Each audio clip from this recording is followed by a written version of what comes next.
Game of Microphones is proud to announce our expansion to video. This is our first video episode, so definitely make sure to go over to youtube.com and subscribe to check it out.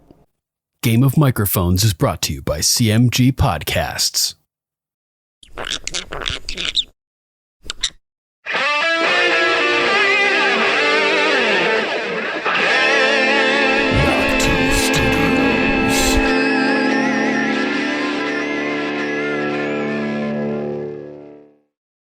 Would you have done it? I've executed men who disobeyed me. You've also spared men. Thousands of wildlings when they refused to kneel. I wasn't a king. But you were. You've always been. I gave up my crown, Sam. I bent the knee. I'm not king in the north anymore. I'm not talking about the king in the north. I'm talking about the king of the bloody Seven Kingdoms.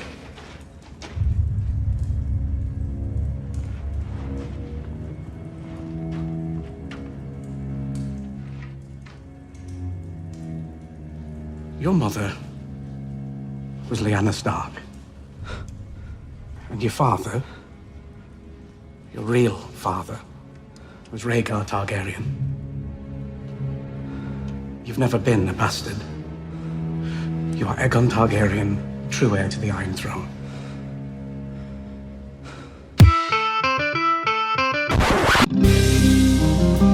And now, from the crypts of Winterfell, it's your favorite podcast of thrones, Game of Microphones, with Ser Duncan and Lady Rachel. Winter is here.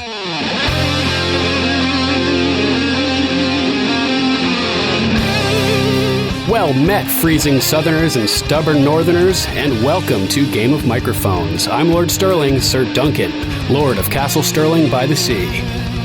And I'm Lady Rachel of House Fox, the Obsessed. And this is episode 110. Joining us today is a special guest, Lord Matt of House Christiansen, champion of liberty. Thanks so much for joining us today, Matt. I was wondering if you prepared a title or not. Thank you, because I didn't have one on the spot. I thought, oh crap, am I going to have to invent one? I figured I'd come up with something for you just in case. You're welcome. Thanks for coming here today, man. Sure, thanks for having me. You're welcome. So you've got your own pretty significant YouTube and podcasting presence as well. Where can people find your work? Yeah, I do solo YouTube videos twice a week. I do a political current events pop culture podcast on Sunday nights, live on YouTube as well. It's all at mattchristiansenmedia.com. Last name is long, but it's Christian like the religion, S-E-N. mattchristiansenmedia.com. You can find it all there. Perfect. Nice. On this episode of our Season 8 watch, we're covering the Game of Thrones Season 8 premiere, Winterfell. And in case you're not already aware, this podcast is from the perspective of someone who's current on the show. That means you've seen up through Season 8, Episode 1. If not, there's still time to be nailed to a wall and left to die by an undead army, only to be reanimated and burned alive as you attempt to attack your former allies, so you don't have to hear these spoilers. Damn. Warning. Spoiler alert. Spoiler alert. What'd you guys think? How about you, Matt? I'm a little nervous to discuss because I don't want to be a wet blanket. It's all good. Honestly, I was mildly disappointed last night, but I understand why they went the direction that they did. That is to say, to me, it was a little too much parade of like, hey, look who's still alive. Hey, remember this conflict? And that was a thing. Remember this? I get it. It's been like 2 years. and I liked, I guess the best moments to me were how some of those conflicts revealed themselves. Like when Sam speaks with Daenerys, that was really cool. Yeah. Oh, damn. John learning the truth is cool. That said, for the viewer, that's not new information. I like to see the characters learn that, but it's not new information. To me, this felt like a massive setup episode. Definitely. Which I understand given where it fits after a 2-year break, start of a season. Got to build the tension and the hype for what's to come.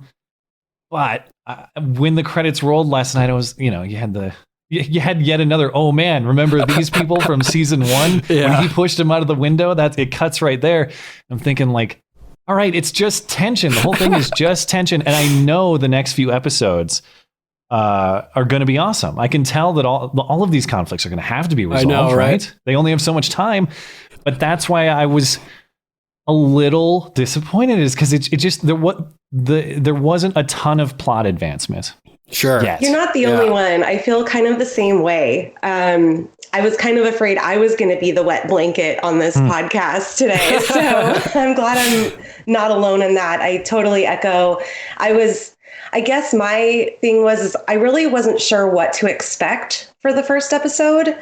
You nailed the first scene, though. You called exactly what happened with the first scene. You predicted the first shot we would get would be, the crew arriving at Winterfell. So nailed that. And boy, was that an incredible scene. I liked, I echo what Matt's saying. I liked the reunions, but I felt that it was just ramping up for an amazing season 8. Mm-hmm. So I think there was so much hype because we've been missing this show for, almost 600 days. And I was like wanting the Game of Thrones aspect back, but we do need to kind of reacquaint ourselves with the characters. So I felt a little melancholy, I guess, after I feel it ended. It just sucks that we have a setup episode at a time where we only have 6 episodes left. Yeah. You know what I mean? Like if it was like the beginning of season 4, season 5, we get a total setup episode, it wouldn't be a big deal because there's 10 episodes, still a whole series left. Now there's only 6-7 episodes or 6-7 hours total of the show left. So yeah.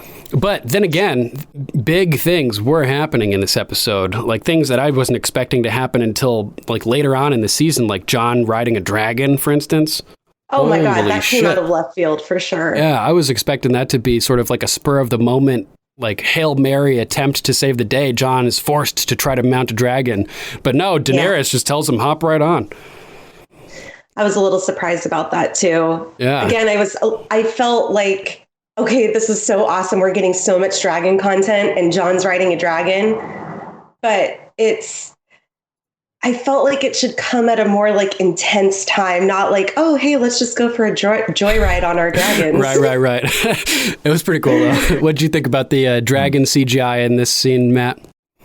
Well, I didn't realize the significance of it until we watched some of the director commentary after it. I didn't get to watch that yet. I guess so I'm not, I guess spoiler alert there, but I'm not like the biggest Game of Thrones nerd of all time. Like, I enjoy it, but I don't know a lot of the ins and outs. I was not aware that only Targaryens can ride dragons, apparently. So this was sort of the tip off. And the director, I forget which one, but he was saying, this is a tip or something that should have kind of clued Jon in prior to the reveal, but Jon's not always the quickest one. Yeah, so. Jon knows nothing. Yeah, he knows nothing. So when I was watching the scene, that didn't click to me. I didn't think, he should realize that only Targaryens can do this, so right. You should take this as a massive clue.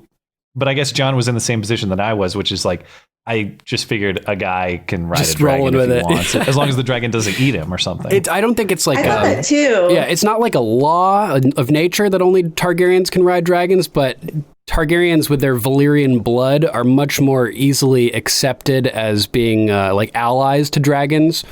They can smell it. Okay. So there have been instances in history, in Westerosi history, where other people have mounted dragons. Like I think somebody managed to mount Sheep Stealer or, one of these wild dragons in Westeros. Yes, a bastard girl named Nettles, of unknown origin, born to a dockside whore, somehow managed to mount the dragon Sheep Stealer, a wild dragon that roamed Westeros. But it typically, yeah, you're right, it's just Targaryen. So this happened, and there were a couple other things, like Jon saying that in the towards the end of last season that he doesn't enjoy what he's good at. That was referencing how he doesn't like killing, even though he has to. And it perfectly mirrored what Barristan the Bold had told Dany about Rhaegar, her brother and Jon's father, who also was great at killing and sword fighting, but just didn't enjoy it. Wasn't his thing. So that there's all these little things that have been happening that'll be clues for Dany as the pieces are put it together and she's told. Shouldn't this have been like the biggest clue though? Totally. Like, Rhaegal lets him ride him. Yeah, so shouldn't she be kind of on that thought process of, okay, Right. He's riding a dragon. If she hasn't figured it out yet, like as far as she knows, he's a Snow. So there's no reason for anybody to think that he's a Targaryen per se. True. But once she hears it and finds out the truth and starts thinking back about all these things that have happened, she's going to realize that all the pieces fit together perfectly. And then the question is, will she bend the knee to him? Because he'll be the rightful heir, right? I got to think at least one of them is dead before season end. Oh, totally. I have to think that happens. But it's one or the other for sure. I'm one of these weird people that kind of hopes like Cersei or someone wins in the end. I don't want a feel good ending. I want like some piece of crap, like the Night King sitting on the throne or something like that. Something I would not be disappointed by that. Totally disheartening to be something dark. That'd be cool. It'd be awesome. It'd be so ballsy, man. Like, no spoiler alert, Avengers Infinity War, like end on some like hardcore note like that movie did. That'd be so cool. Well, that's one of the a million movies that I have never seen because I don't watch any. Oh, yeah. Yeah, I'm not a big movie guy either. That's kind of a gag on our show is like I never know any movie reference that anybody ever makes. It's because I'm such a terrible movie watcher, but I do watch Thrones. That's about it. There you go. So why don't we start out with your number 3, Matt? Sure. So top 3 moments of the show. Is that the bit? Okay. So the coolest moment for me was definitely the conversation between Daenerys and Samwell. Oh, which nice. I had actually forgotten. There's so many wrinkles and layers. I had actually forgotten that scene. So when Sam asks about his dad and his brother and she reveals that information, that was actually a reminder to me too. And I'm on my couch thinking, oh yeah. Ooh, dual function, a little rough. Exposition mixed into dialogue. So it's informing a character and the audience at the same time. Pretty good writing technique there. So that was really cool. That was the moment that stood out the most to me. The reveal to Jon towards the end of the episode about the truth of his lineage. We all knew it was coming.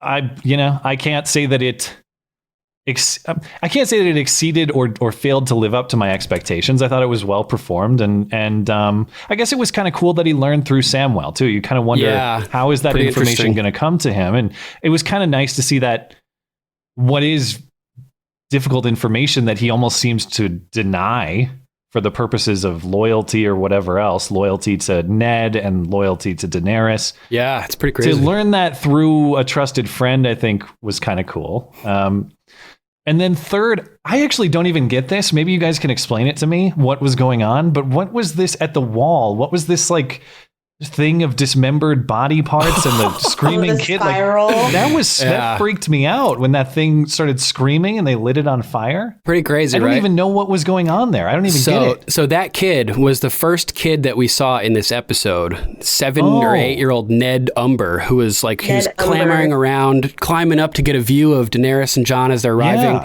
Yeah. That was mirroring what Arya did in season 1, episode 1, when King Robert was arriving. Yeah, they're all climbing, trying to figure out what's going on.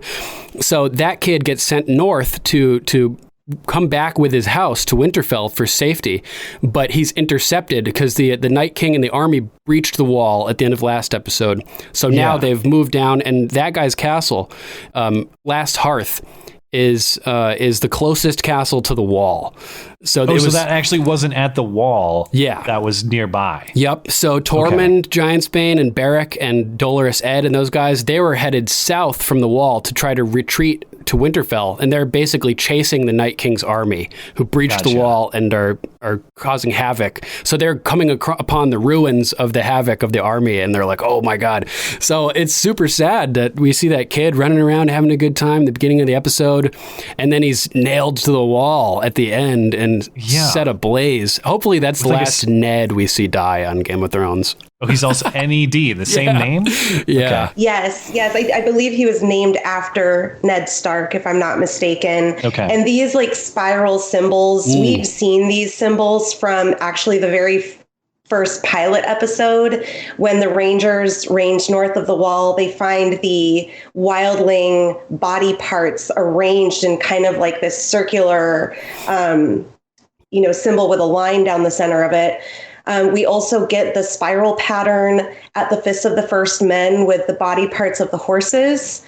And then we also get it when the Night King is created. Yes, at the weirwood tree, it's a big spiral. Yeah, we get that overhead shot looking down at the tree, and there are these stones, like standing stones lined up in a spiral pattern all the way around the outside of the tree. And they also, these symbols also appear in the dragon glass cave at Dragonstone, and as a viewer, we're really not sure what they represent yet, but we know that they come from the children of the forest, and the children of the forest are who created the Night King. So when he said that it's a message from the Night King, we don't necessarily know what that message is yet, but we've seen these symbols before. Yeah. Okay. Man, what a heartbreaking scene when Sam learns the truth about his family. I mean, there was no love lost between him and Randall. So while he was shocked, I don't think he was necessarily too upset about the death of learning that his father died. But he says, "Oh, well, at least I'll be allowed back home, now that my brother's Lord." And yeah, you think everything's like kind of all right. Well, we know it's not, but she drops the news on him, and man, what a piece of acting by this actor here. I'm drawing a blank on his name at the moment, but man, this huge frown on him, and he's shaking, like blubbering lip. Yeah, it's really hard not to feel sympathy for that character when watching that scene. Man, yeah. What did you guys think about that scene? I'm just glad that Dany was brave enough to tell him and make that connection, and be the one to bear the news. I'm surprised that Jorah didn't notice. Jorah knew who he was, although maybe Sam didn't tell him his last name at the Citadel. Not sure. I can't remember. I can't remember. I don't know. I remember that their conversation at the Citadel was mostly surrounding that he was a Night's Watchman and served with his father. Right. Yeah. So we learned that Daenerys is informed that Samwell basically saved her best friend from the grayscale. And then the situation totally reverses as we learn that Daenerys murdered Sam's family. And so she's essentially thanked Samwell for his good deeds by destroying his house.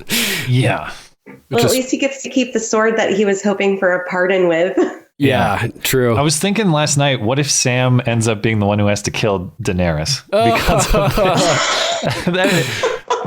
Because I don't know, Sam is always he's always like the unlikely hero, or like pulling off unlikely feats, I suppose. Totally. Like when he killed the White Walker and stuff like that. Oh, it was so good.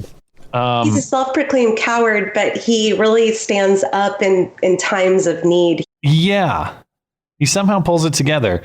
And so I don't know. I like to think about, I just hope there's some bizarre twist like that nobody sees coming in the end of all of this. I just hope it's not predictable. But given how the show has unfolded so far, I doubt it will be. Have you guys heard the? I'm sure you have, given how invested you are in the show. But the theory that Ned Stark is still alive. Oh man, Ned is still alive. That he was replaced I've by. Not heard that one. So the idea here is that that you guys might remember better than I will. But when Ned was in prison in season 1, there was either, what's the main guy who's the many-faced guy? Jaqen Hagar. Jaqen. Right.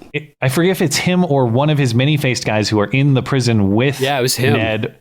Right. So the question is then, why would a many-faced guy be in prison at cells all unless he wanted to be? Right. So the idea is that Ned was not actually executed, but somebody many-faced into Ned. And Ned still lives and is going to return. I don't know. I want to see something like that. Dude, that would be so crazy. This kind of sounds like my Littlefinger theory. Oh, yeah, what's true. That? What's that? So I've watched the series more times than I care to admit. And over the course of my many rewatches, I started getting this feeling that when Littlefinger is up at Winterfell, he pays a faceless man to take his place in his death. Because we see him hand a girl a coin. It's an iron coin, and she whispers to him, if you turn it up super loud or put the subtitles on, she says, your time is up. And he hands her a coin, and his... was it grandfather or great grandfather was from Bravos. Yeah. So he has this Bravosi connection. Right. And he was known for squeezing gold out of the Iron Bank, basically. So he has these Bravosi connections. Yeah. So I think he's alive still. I wouldn't be surprised if we get one of these many-faced surprises like this. I bet that'll happen. Whether it's Ned or Littlefinger or somebody like that, somebody who's presumed to be dead or thought to be dead will return through this mechanism. I have hope for that. I have hope too. That'd be so cool. The Syrio Farrell is the other big one that people think may still be alive. Arya's water dancing teacher. Oh, yeah. Okay. People think he could have been replaced by he might have a connection. Yeah. So what's your number 3, Lady Rachel?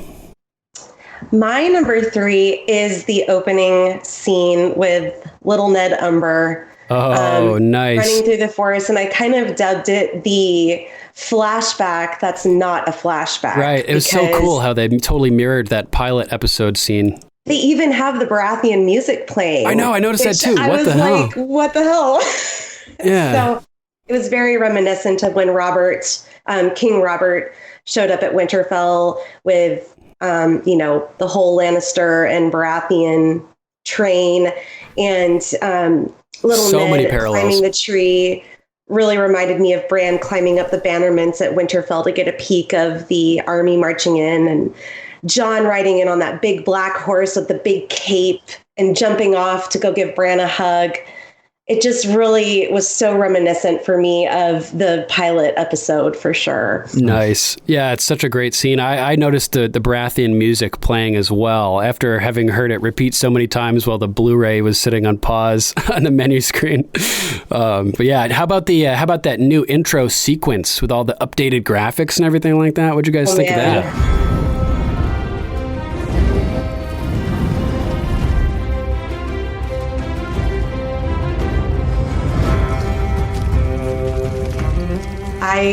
I knew when I saw that little ice trail the tiles going down, flipping down, and it ended at the last hearth. I knew that something was going to happen at the last hearth this episode. Every episode, we're going to see those tiles go farther and farther, and we're going to see the ice expand farther south, I bet. I think that's what they're going for. And we see the crypts of Winterfell. I really think the crypts of Winterfell are going to be key in whoever survives the Battle of Winterfell. I think the crypts are really going to play a huge role in that, survival-wise, because they're supposed to be miles deep. Winterfell in the books is set on hot springs, so it stays, the walls stay warm. Yeah, water flows through the walls, supposedly. Wow. Yeah, interestingly. Yeah, so I love that we get... Oh, and Duncan, so remember the wheel... little analogy that I did. Okay, so the sun now spins counterclockwise. So it totally threw me for a loop. I'm going to have to go back and reanalyze what that means. So That's probably what the hell are you talking about? Yeah, she has a theory where she analyzed the intro ring with all the different house sigils and try to figure out what if there was hidden messages in there. How the wheel is going to break. I actually didn't even realize that the intro had subtle changes previously. Yeah, I never show locations differently and stuff. I noticed it this time because the change was much more dramatic. But and I know there were people who had strong feelings about that because, like anything, people are devoted to change. I hate change, and I get that. I didn't, the graphics on the intro to me, I've never really looked that deep into the subtleties of them to try to interpret them. But for me, it's as long as that intro music doesn't change, I don't care. Right. As long as that stays the same, because it hits just as good as Star Wars or anything else does. And it, as far as setting the stage for any show or movie experience, Game of Thrones is up there. You wonder what it would be like if it had some lame, crappy song, or just ruin the vibe. But I actually just found online the other day, randomly browsing around, but I found a little music box, little manufactured music boxes, and you crank it and it's the Game of Thrones theme and little chimes. I'm waiting for that to come in the mail. Oh, nice. Just because, when the show's not on anymore, I'll have that in the future as a mantelpiece or something. I noticed that... It's my alarm clock in the morning. Oh, man. I might have to do that. I noticed that you played a couple seconds of the Game of Thrones theme last night on your live show, too. Oh yeah, intro. well the gag was, of course, we go our time slot on YouTube is 9 Eastern on Sunday nights. Which, so the music starts at the same time as the show, right? That was kind of the gag I was aiming for. Is like someone turning on the TV, it's Game of Thrones, and they're actually like, nope, this can wait. I'm going to the stream. That's great. So, anything else you want to add about that intro scene, Rachel? Sansa needs to get that stick out of her ass. I mean, like, I love Sansa. She's been growing on me as a character, but my God, this episode, I just kind of wanted to slap her and just be like, open up a little bit. It just shows you, like, Jon is sort of thinking on a different level and has been for a number of seasons, where he sees the big picture and realizes that the Night King is the threat and that it's really just all that matters is the battle between life and death. And, you know, slowly other people around him are starting to come around to that, but Sansa's just not quite there yet. Otherwise, she would see the importance of the dragons. And she's doing a great job of being Lady of Winterfell. I think she really has slid into that role and is doing a really great job, but she needs to realize that it doesn't matter whether he loves her or not. Daenerys Targaryen is an invaluable ally in this war. She has dragons. They breathe fire. And what kills the White Walkers? Fire. So why don't you just like smile and be just slightly nice to her? I just feel like that tension, it's either going to grow to some type of climax, or they're going to have like a little heart to heart and kind of get on the same page. And I'm hoping for that, but this is Game of Thrones. We got a little bit of a heart to heart at the end of this episode when they sort of connected and Jon was like, do you have any faith in me at all? You know, that's pretty good. Thanks. Yeah. And His he's like, voiceovers are awesome. she'll be a good queen for all of us, he says. And Sansa's like, oh yeah. She kind of like warms up to it a little bit by the end of this episode. So I'm hoping that tension disappears, and it inevitably will. They had to have some people up north not want to accept Daenerys and not want to accept this, because northern folks are known for their stubbornness and their hard-headedness. So it wouldn't have made any sense if everybody was just like, okay, cool, Dragon Queen, come on in, you know. I had difficulty interpreting some of that conflict. That is to say, is it something about Daenerys uniquely that Sansa dislikes, or is it just her protectionism for her house? That is to say, could Daenerys be anybody and Sansa hates her the same? I think that, or is it something about Daenerys? Daenerys is the daughter of the Mad King, and the Mad King murdered their grandfather and uncle. That's right. Okay. So that's kind of crazy too. They don't trust the Targaryens. Yeah. The North just don't like the Targaryens in general. And I think that's where some of this distrust might be stemming from. But I also think it seeds that little finger planted about Jon bending the knee to Dany because she's beautiful and he wants to marry her. It's like fucking Littlefinger. He's still screwing us over from the grave. She's trying to figure out, like, are you bending the knee because you want some of Dany, or are you bending the knee because you truly think that she can win this war against the Night King?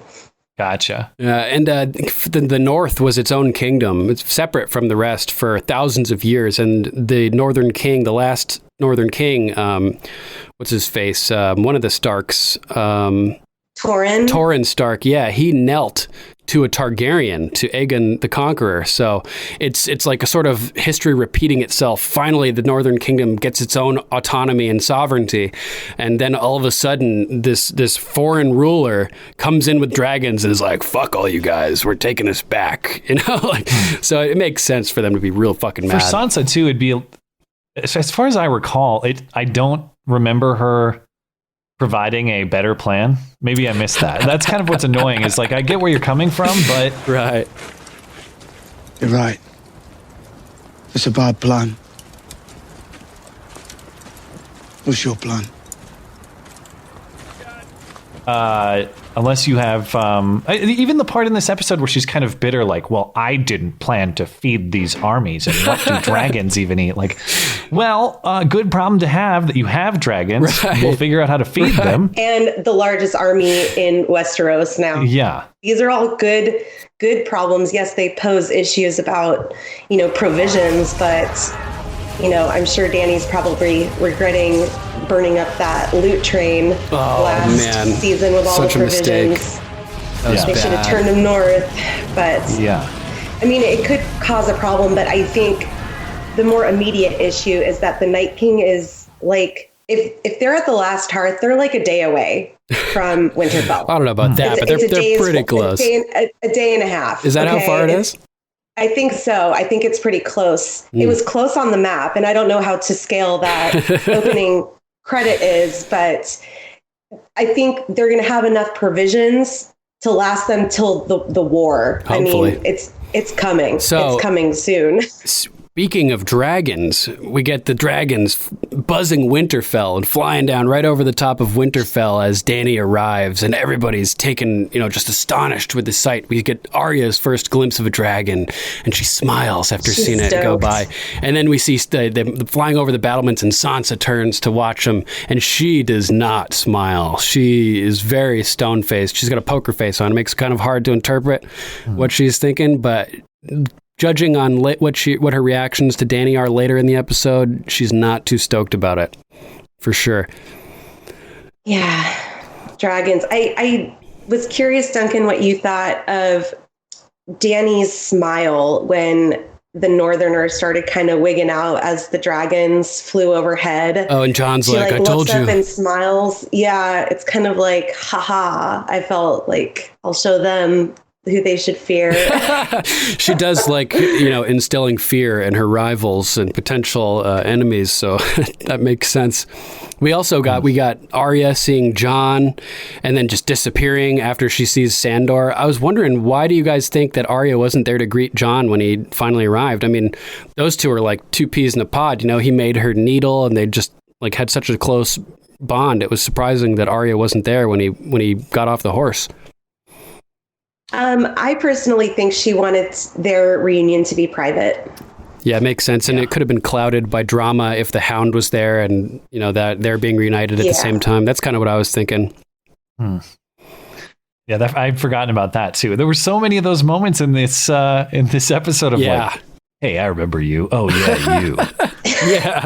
Just kind of staring at each other, glimpses back and forth, or even brief dialogue. But it was kind of interesting. I liked a lot of that, even though, of course, Arya and the Hound have had a long history. Mm-hmm. But because the show is so complicated with so many simultaneous narratives and developments and characters, you sometimes forget, oh, yeah, these people haven't really interacted before, or these people haven't interacted for X amount of seasons. Yeah, since they robbed you and left you for dead. Yeah, so they kind of run together, and I did appreciate that, because it's I guess I haven't seen these characters interact, or I had forgotten. It's they're reminiscing about Joffrey's death and stuff. What was the line that was given there between Sansa and Tyrion? Oh, yeah, talking about the wedding. It had its good moments. Yeah, it had its moments, Sansa said about the purple wedding. Yeah, which, of all the things I love about the show, it's nobody's safe in Game of Thrones, so that's the best part. The people you love might die. But every death is so emotionally involved, because you have cases like Joffrey, where you've been waiting for it forever, and it's the best it delivers. You get to see his weird purple stupid face. And then every other character that you love, that you're so emotionally invested in, you can't believe they kill off, like Ned Stark in the first season. Spoiler alert. and that's why I love the show so much. I tailed off of The Walking Dead, because so many of the main characters were pretty safe. They had some high profile deaths. I don't want to spoil for anybody who's watching it or whatever, but it just, you got the sense that okay, here, and oh no, the main character's in peril again. Look at him narrowly escape. I can't believe it. That doesn't happen here. It's on several occasions in the show, it's just, you're in those spots where you think, no, they're not going to do this. Are they really? They're going to do this? And they go through with it. And then the credits roll. You're like, all right, cool. Yeah. That's how they get you. Totally. That's why I love the show. It's so good. Nobody's safe. Did you watch the show right off the bat, Matt, or did you jump on board later? I did not actually start watching it, because I've never been into that. What would you call the genre? And not fantasy. Yeah, fantasy, I don't even know. Medieval. Kings and queens and dragons and all that's never been my thing. So I always thought that's some nerd crap. But then same here, man. I had some people tell me to get into it. So I actually did not watch it until the end of season 7. Oh, And I wow. watched Season 7. Damn. And then I started that, or maybe it was around the start of season 7. I started watching like August, September 2017. Nice. So was that was around the time, it was like during that season's run, I think, right around there. Yeah. Right after season 7 ended. Yeah. And the first episode of Game of Thrones is like such a punch in the face that it's like, okay.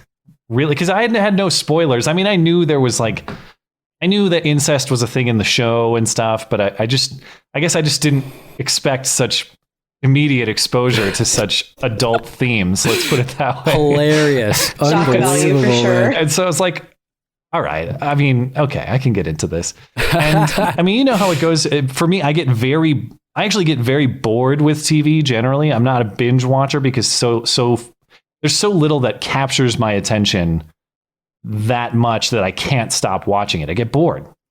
This was one of those shows where it's like, okay, all right, what is it, 1 a.m.? All right, one more, and then we'll go to bed. That kind of thing. It's so good, man. So I actually finished watching all through the 7 seasons within like 6 weeks or something like that. Like I watched it aggressively. Sounds about and right. And then we watched it all the way through again, like November, December, January this year. Nice. To refresh. Yeah.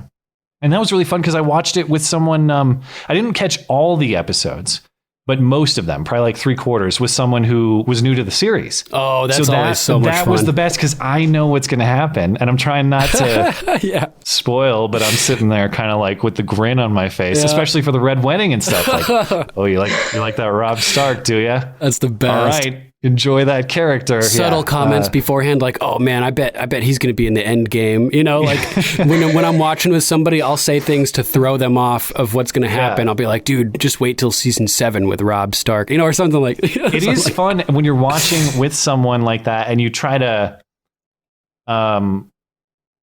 just ask them questions about like, where do you think this is going? Right. Like, what do you think is going to happen with this person or this thing? Preserve and the then mystique.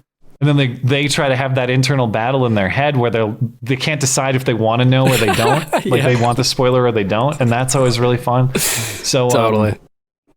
So I should have watched this show, through its whole run. But that's the thing too, is like when you watch it, when you binge it the way I did, when you want to know the answer to what happens, you have that immediate gratification. Yep. Now, oh my God, now I'm watching it in the same. Everybody who watches week by week.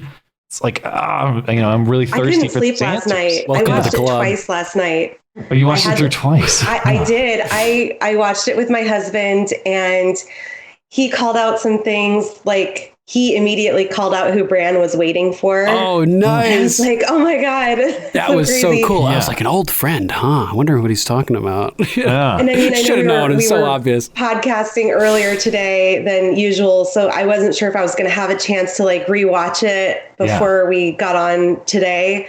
So I decided just to watch it back to back, and I'm kind of glad I did because it really opened up the show for me again. And I ended the second watch a little less melancholy than I did the first watch. Nice. Yeah, I have that feeling too. There were some moments that I got excited about. I bet that in context with the full season, people will enjoy this episode more than like having it end with no action and having to wait another week. It's probably got people a little sour about it. My husband said, he goes, they need a little bit of happiness because I think there's going to be a lot of death, a lot of destruction, a lot of main characters are going to get killed off. So I think we as an audience may look back on this episode as a fond like farewell to these characters. Yeah. And that was the mentality I tried to have last night, is like, well, if I think about this, where it fits, the piece that it is in this broader picture, it does make sense to me why this approach would be taken in this spot. Mm-hmm. Sure. So if I have to wait one more week to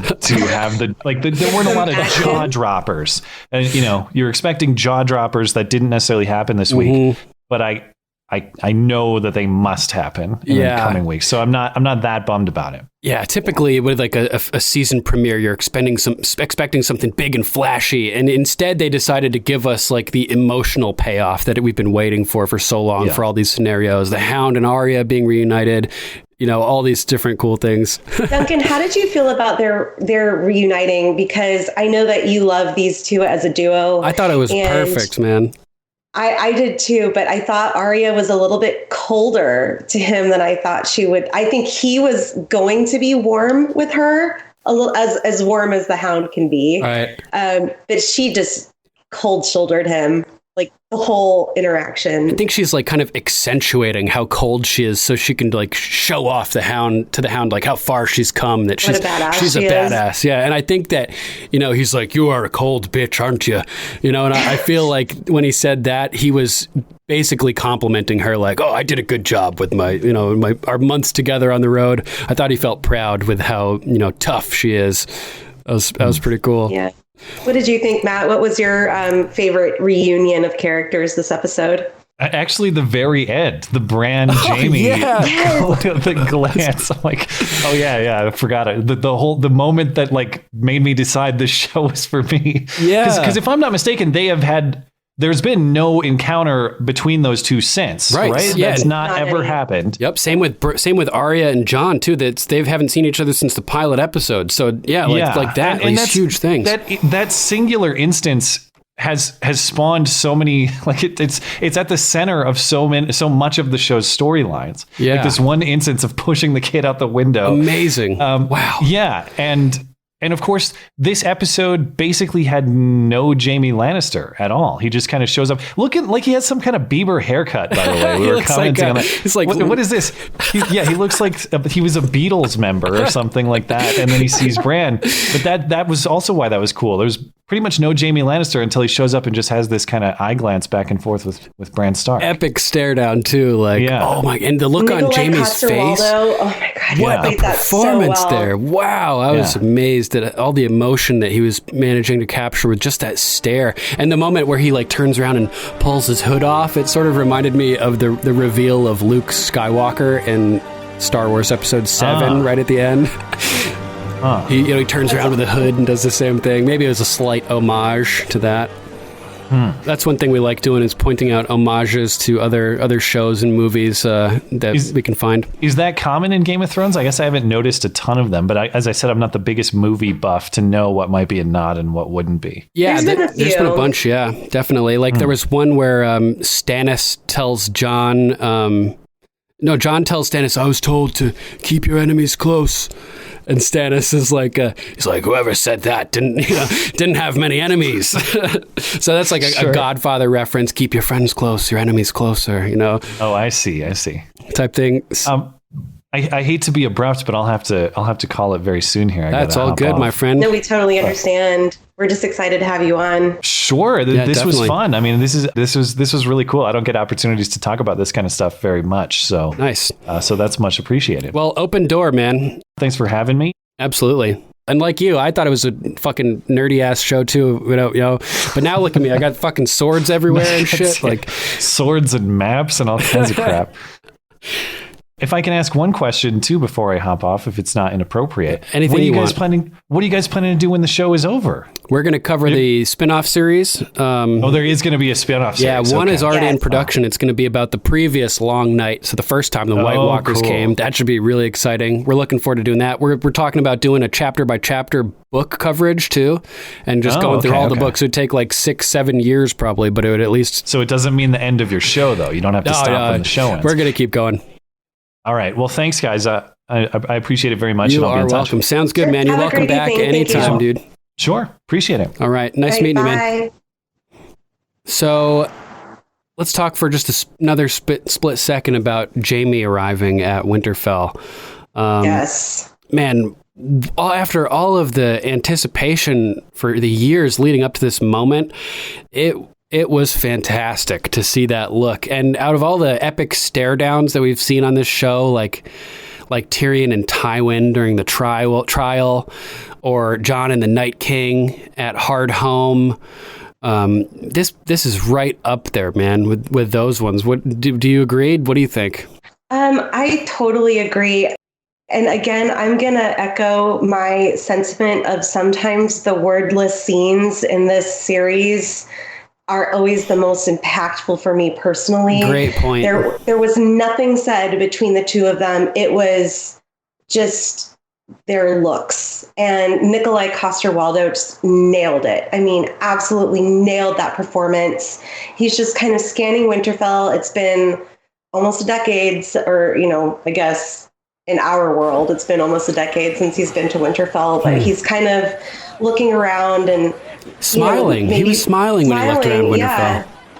He's probably having, memories. And then he scans over and there's this creeper sitting in a wheelchair, like just still as bored. Staring at him. Bran was creeping a lot in this episode. So like looking up at Tyrion too, and he was standing on the second story after talking with Sansa. Yes. Bran is he's a great creeper, dude. He's got creeping down. Creep like Bran.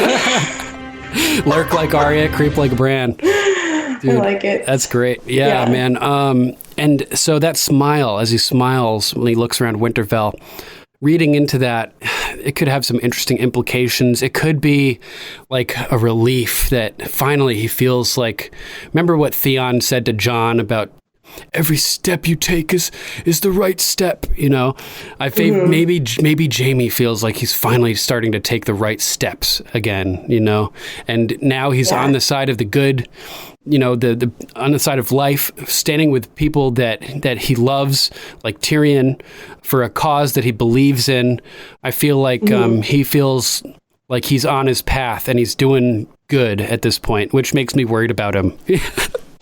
Yeah, that's true. Anytime anybody's happy or like smiles or something, I'm like, fuck.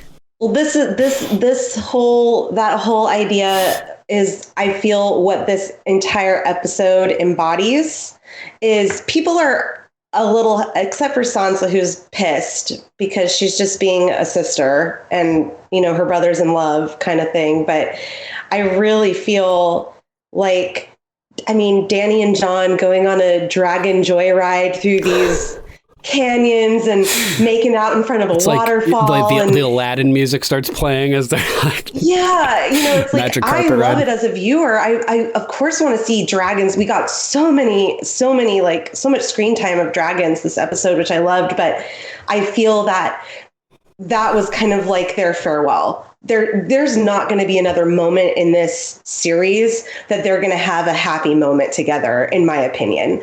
I truly feel that it hurts. I know you don't watch like on the next episode, but I think the Battle of Winterfell is going to come sooner rather than later. Damn. And I'm calling it. I think it's going to be episode 3. Damn. Okay. That would. And I won't spoil why I think that, but the biggest reason is I looked at the times of the episodes, and episode 3 is the longest. That's a good reason. And just kind of where the Night King is on the map, he is in between the Last Hearth and Winterfell. So if it took him, however many days to get to the Last Hearth from the Wall, he's not too far away. It's not like a month away. It's a few days. I think Castle Black is like a 2-week ride from Winterfell or something like that. Is that right? But I think from Eastwatch to the Last Hearth is less time. Let's consult the map. Okay.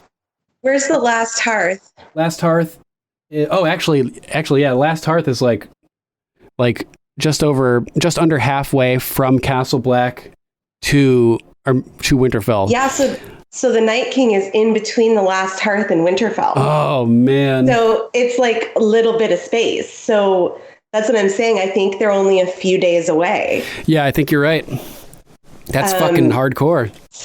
Yeah, so I think the Battle of Winterfell is going to be episode 3. All right. So what happens after the Battle of Winterfell? Does Winterfell fall and they're forced to retreat to King's Landing, and that's what happens next? I think they're going to be forced to retreat to the Iron Islands. Oh, the Iron Islands. How about the Eyrie? Oh, that would make sense. Sansa has connections there. The Eyrie. Oh, the dragons. The dragon. But the Iron Islands also. Yeah, but the army of the dead can't swim. Well, that doesn't mean they can't walk on the ocean floor and all come walking out together. I think that's a red herring, you know, like, they specifically asked it. You know, Euron was like, can they swim? And Jon's like, no. So they baited us. They baited us into thinking islands are safe. But there's all the, like, those lines from the books. What is it? Patchface says something about dead things in the water and stuff like that. So, oh my God, like that song. Yeah. It's always summer under the sea. Yeah, I know. Oh my God. So it's entirely possible. Yeah, it's entirely possible that we could have the fucking army of the dead come marching out of the water and just take everybody by surprise. That would be such a mind fuck for me, because I feel like I want there to be some safety. Like, there's no safety. You know, so, okay, the Eyrie. So let's say, just for argument's sake, that the dead, well, maybe the Eyrie is then the safer place, because we've seen the undead jump off the mountain at Hardhome, but we've never seen them climb like a large distance. And like, I mean, as like spasmodic and jerky as those guys are, you know, it might be kind of hard to climb. Off, you know, like so World maybe War the Z area would be a safe place. Yeah, it'd be like World War Z, just building a giant fucking ramp of undead to climb up. Oh my gosh. So what's next? I think it's my number 3, right? Yeah. What's your number 3? My number 3 is Jon and Arya reunited with a surprising dynamic. Yes, this is my number 2. Nice. All right, so let's collaborate. First, we get to see Arya seeing Jon arrive as he rides into Winterfell with Daenerys. And the look that crosses all over, like, look that just flushes over her face, Arya, she looks so excited, like, you know, there he is, Jon. Like, I think she was, like, going to say something. I know, like, she was call his name. Jon! I couldn't believe she didn't shout. I think she caught herself, and then he didn't see her, and I think she felt a little sad. She didn't want to look weak, though. It gave her this opportunity to meet him on her terms. Private. Yeah. Oh man, that's so cool. So she looks so stoked, and then she's nowhere to be found when he arrives because she was lurking. Or for all we know, she could have popped on another face and been standing in that crowd the whole time. Just didn't want Sandor to see her. You know what I mean?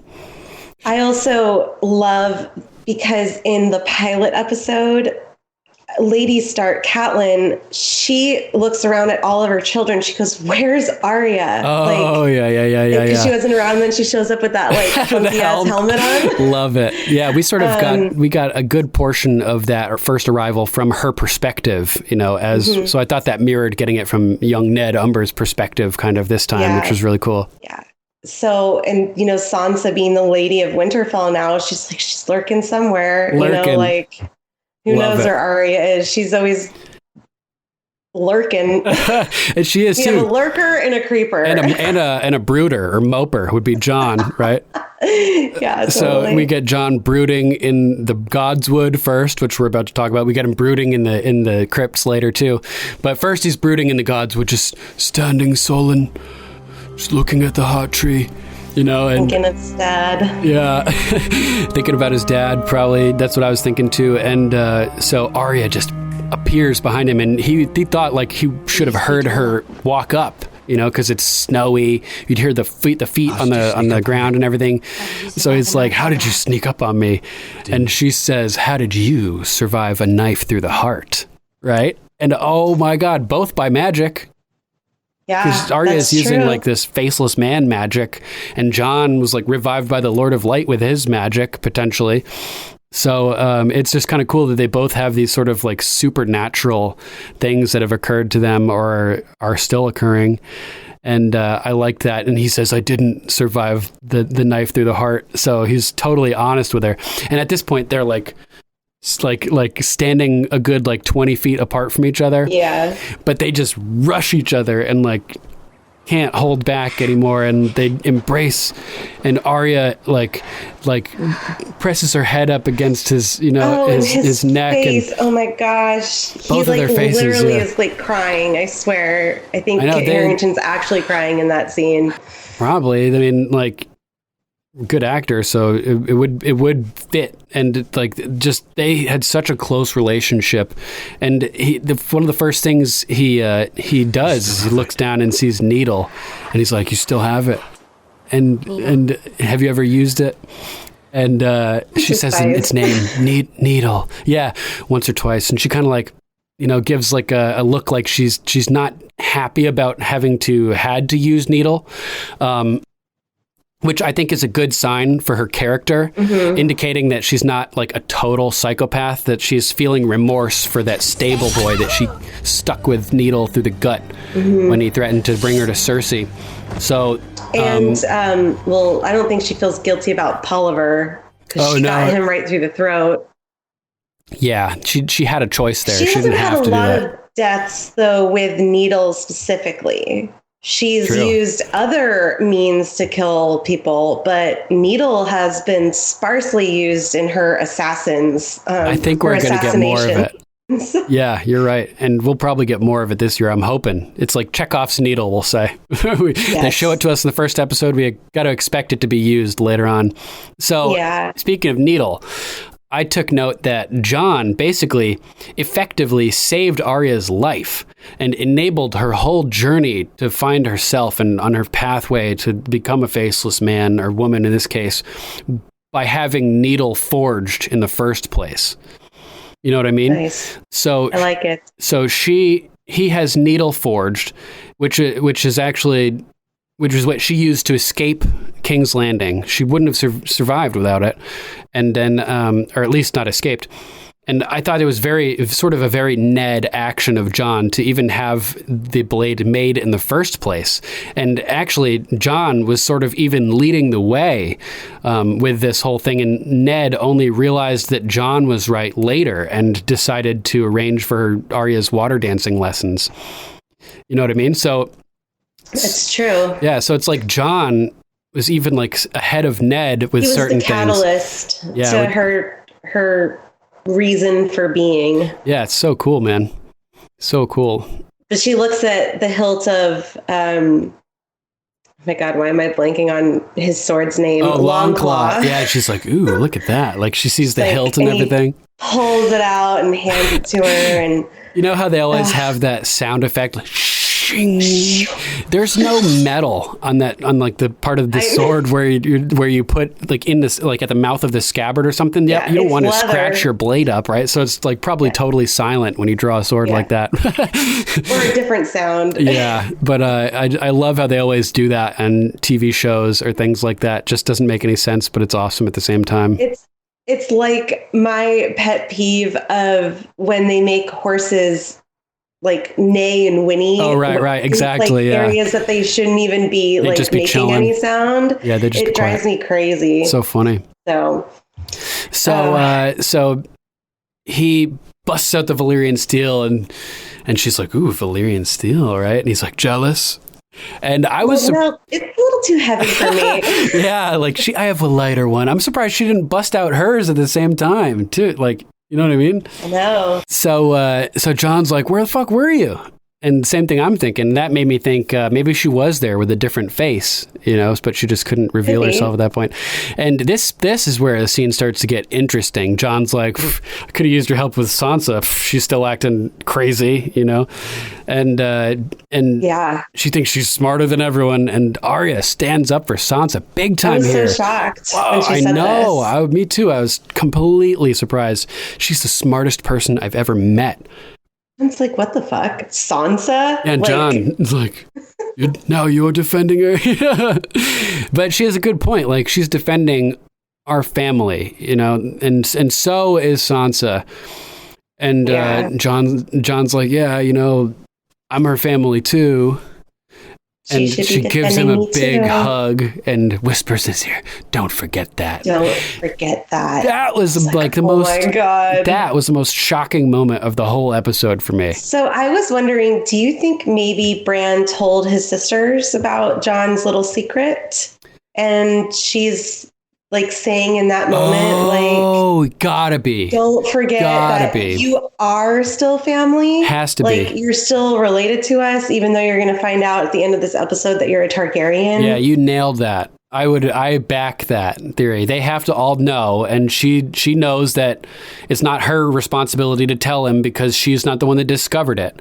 So she knows. I also thought that's maybe another reason that Sansa was so standoffish to Daenerys, because she knows that they're related and that they're in love, and that it could be easy for Jon to pick sides with her. Yeah. Damn, that's crazy. I didn't even think about that. They could be worried about, like, Sansa and Arya could be worried that Jon may turn on them.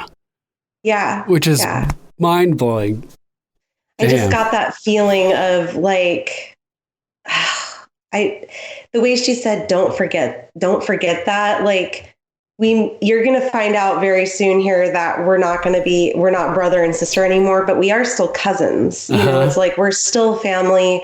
And I think technically he's closer related to Daenerys than to either of them. Yeah. By 1 degree. Crazy. So I was trying to figure out when I was rewatching it, reasons for it. It came about when Sansa was being kind of a bitch to Dany. Is why be so standoffish to the queen? Like, what could that, how could that benefit your situation? And I think it's just because she knows the situation. She knows that they're related. Very nervous about losing Jon to Dany type thing. Yeah. Wow, that's crazy. Also, I like that. And also just the fact that she knows that they are, like, in love and that there's incest going on. And she's like, ugh, gross. Like, she might be just a little, like, put off by this whole union and have preconceived notions, and that's why she's so standoffish. Like you mentioned with Littlefinger too, the fact that he was planting seeds in her mind that Jon was mystified by Daenerys' beauty and things like that. It could easily be something that is sprouting and making her worried that Jon is neglecting duty in favor of love. You know, that theme that we keep talking about, love being the death of duty. Wow. Speaking of love being the death of duty, I think we need to talk next about, I think is it the next scene with Lyanna Mormont and everybody all together? The next scene that we actually jump to is Qyburn. Oh, and man. Bringing terrible news. All right, we're getting ahead of ourselves. Let's continue on track. We'll get to that scene eventually. Yeah. Little Lady Lyanna. Okay, so moving on to my number 2, now that we've covered my 3 and your 2. My number 2 is Bronn being hired to kill Jaime and Tyrion. What the fuck, dude? Bronn the betrayer. God. Yeah, well, he hasn't done it yet. Well, not sure. I was just going to say, I'm jumping to conclusions, but this may be the seeds of his undoing, though. If he takes the gold and then doesn't follow through on it, then Cersei would have good reason to send assassins after him. We had to get a good sex scene in the first episode here, too. It's like... Oh, yeah. I forgot about that. I think we've seen all 3 of those women before, haven't we? I know we for sure see the redhead. The one who says that she's partial to older men, I think we saw her. Have we seen her she's the one that pulls her foot behind her head. No, that's the girl that's riding Bronn. Okay, then I've seen her at some point. I didn't recognize the other 2, but I recognized her because she's in the orgy scene. I may have been looking at other things besides their faces. Okay, well, you can look. I'm not going to look at that. That's weird. So Bronn's getting some action and bragging about his exploits at the loot train battle, which I thought was funny. They're talking about the battle and everything. A dragon. Yeah, I'm the only man you ever met who shot a dragon. Nearly killed it. He's bragging about it. Yeah, and then they're talking about these guys with the crazy disfigurement. This guy has no eyelids, Bronn. That's like way more creepy than you shooting a dragon. Sir Bronn of the Blackwater. Qyburn arrives out of nowhere, and Bronn's like, "You gotta be fucking kidding me, dude." And this is at least the second time we've seen Bronn get interrupted. Well, he's just trying to get some action. Can the guy not catch a break? Come on. And what did I say, dude? Like, we had one episode last season where Cersei mentions Bronn, and then the next episode Bronn mentions Cersei. I knew there was going to be some type of connection between these two characters. I the whole time watching it the first time, I was just like, no, Bronn, no, don't do it. I know.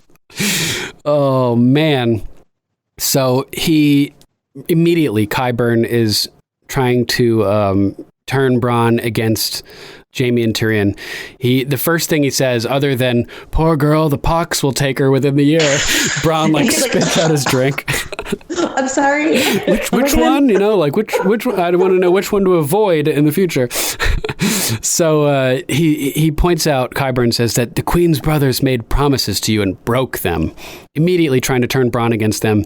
He says, Her Grace wants to rectify that. And Bronn has a great line. She once gave me a castle and a wife, then rectified me right out of them, which I liked.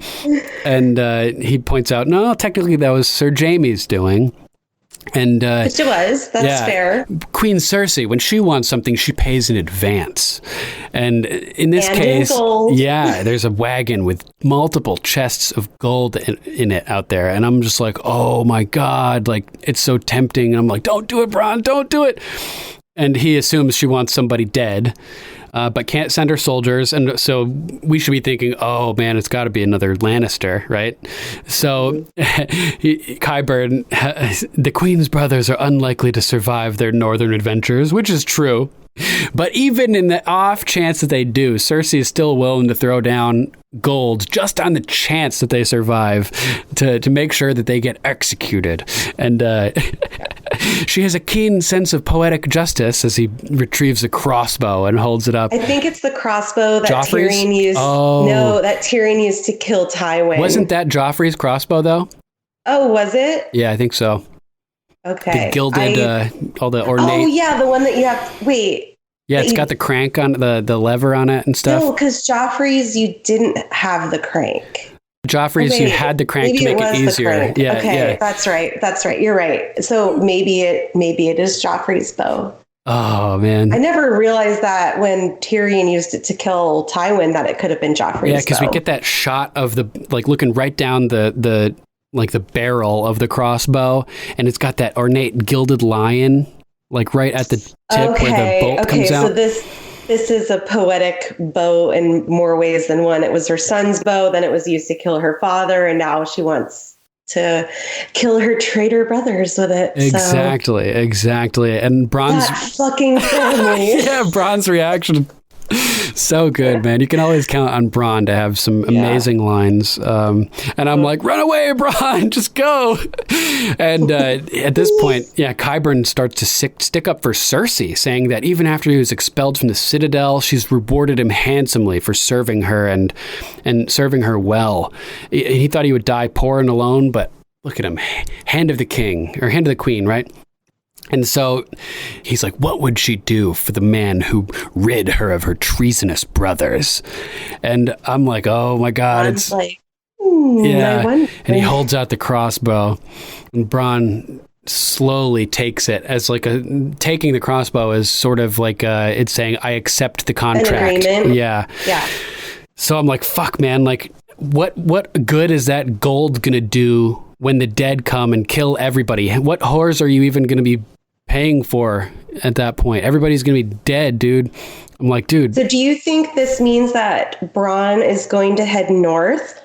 I hope so. I hope he takes the money and runs like Steve Miller Band, and heads up north with all the gold. But that could be his undoing. She'd definitely send people after him in that case. If she survives. Yeah, she's gonna survive at least long enough for Bronn to make his decision, Yeah. Nice. So that's it for my number 2. What about your number 1? Let me see. My number 1 is Jon finds out that he is Aegon Targaryen, 6th of his name. Same here. Oh, God. Yes. How could this not be our number 1? So I I thought maybe they would wait an episode for this revelation. Yeah, I figured it had to come immediately because Bran said, look, we have to tell him. So as soon as Jon arrived home, Bran was going to waste no time in getting the word to him. When Bran like stops the pleasantries at the meeting outside, I knew at that point that we would probably have this scene, but before it aired, I thought maybe they would wait like one episode for it. Right, and it would have made sense. Have it be so. But once he like kind of cut everyone off, and he's like, "We have basically no time for this pleasantry bullshit. Mm-hmm. Like we have to get down to business. Your dragon is undead. The army is on its way. The wall has fallen." I knew in that moment that we were going to find out that, or Jon was going to find out that he's a Targaryen. And I'm so glad that it was Sam that told him. I thought maybe it was going to be Bran, and it would have been like this really unemotional scene because Bran is so like Robo Bran. You are really Aegon Targaryen. Yeah. And so I'm glad that Sam was the one to kind of help him through processing this ridiculous revelation. Yeah, that was really cool. And I also liked that, or I not necessarily liked it, but I was concerned because Sam had just found out the truth about the toasted Tarleys, the toasted Tarley truth. And so he was mad at Daenerys, and as we saw, he encouraged Jon to take his rightful place as king in the of the Seven Kingdoms. So he's mad at Dany. He's encouraging Jon to assert his position. It kind of made me nervous. Like it's like a perfect storm of things coming together, where Jon realizes that Dany roasted his best friend's family. He learns that he is the rightful heir to the Iron Throne. He learns that Dany is also his family. There's all these things that could potentially get between the two of them and create problems. It's. Oh, I think it's going to be. I think next episode Dany's going to find out, and I think that might be even harder in a weird way for her to take, because she's for the longest time thought that she's the last Targaryen. Mm-hmm. And that's quite a hard pill to swallow. Her whole, it's not only you're the last Targaryen, but now you're not the last Targaryen. And on top of that, he's the rightful heir because he's a male. Yeah. And it's like, fuck, And he's from the closest in the line. It would, every one of Rhaegar's kids would have to be dead before it goes to Dany, So it's not only that he's a male, even if he was a female, he would still be ahead in the line of succession, technically. So crazy. So it's just I think it's going to be a really tough pill to swallow for Dany. It's really tough for Jon, obviously, which we get in this scene, but I think she is not going to take it very well. Oh my God, I'm so nervous. And so Fuck you, HBO. Mind blown. So I love, there's a little bit of comedy throughout, woven throughout this whole episode, I feel. Yeah, lots of little moments. Little moments here and there. Like Ned Umber popping his head out. Oh, that was so cute. He's like, Yeah. Or the montage of guys getting crossbowed in the head when Theon attacks the boat. And the eunuch joke, which is what we start out the episode with. That's the first line of the whole episode. So Sam falls down the crypt steps. I couldn't believe that. That was so cool. John's like, loved that. What the fuck was that? And you hear, oh. And he's trying to get up. Yeah, we got lots of good Sam, ohs and oh mice and things like that this episode.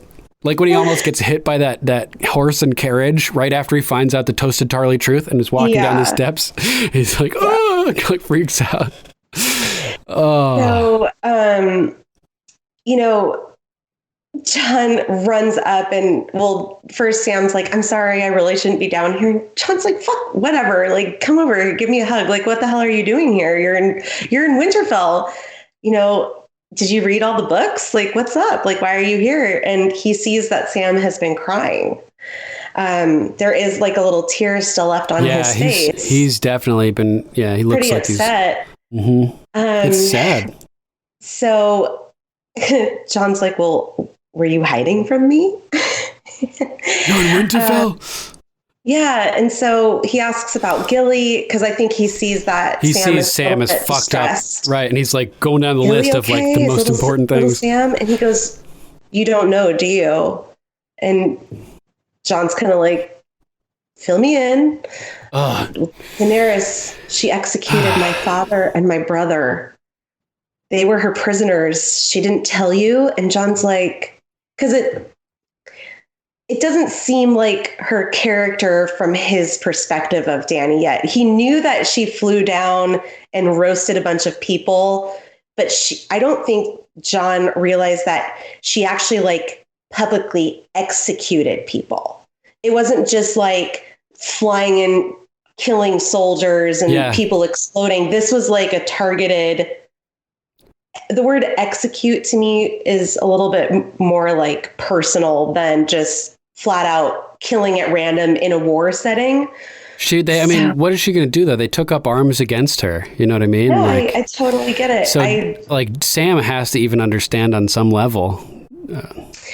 I think he does, but I think that's really what hurt him was that his brother chose to follow his idiot father. I think that, and I think Sam he's pretty reasonable. He gets the situation, but it's never easy to find out that a family member has been executed. I mean, it's not like they died of natural causes or died in the Dragonfire as casualties of this war.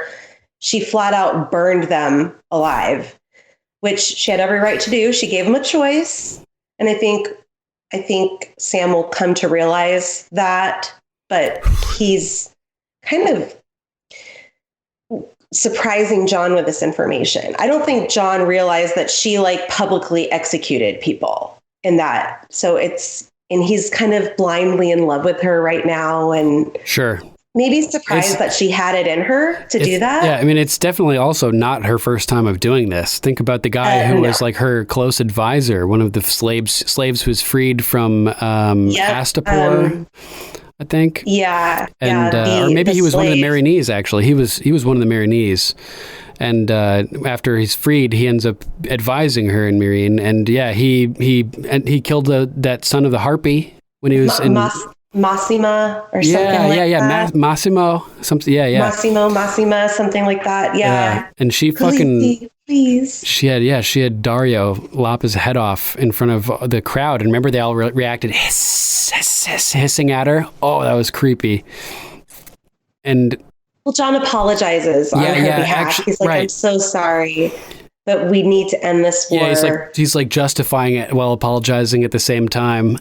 And so Sam's like, "Whoa, would you have done it?" You know, like trying John's like, I've executed men that have disobeyed me. I mean, this is kind of the other side of the coin from being a ruler. I mean, it looks great from the outside. You are worshipped, you're loved, you're feared, you inspire, but you also have to make these really difficult decisions. Mm-hmm. And one of them is, if people take up arms against you, you're going to have to execute them. That's just the way of this world. Yeah. I mean, and Sam points out, like, well, even though you have executed people, you've also spared people, like the thousands of wildlings that refused to kneel. But then again, they just refused to kneel. They didn't like actively. I mean, at first they were battling the Night's Watch and everything, but it wasn't like. Eventually they were like seeking asylum, like, we don't want to fight, just let us through the wall type thing. And John's like, well, I wasn't a king back then, and Sam but you were. Yeah, he starts to lose it, but you've always been. He's like, I gave up my crown, Sam. I bent the knee. I'm not king in the north anymore. And he starts like walking away, like agitated, and Sam is just getting more and more like frenzied, and he's like, I'm not talking about the king in the north.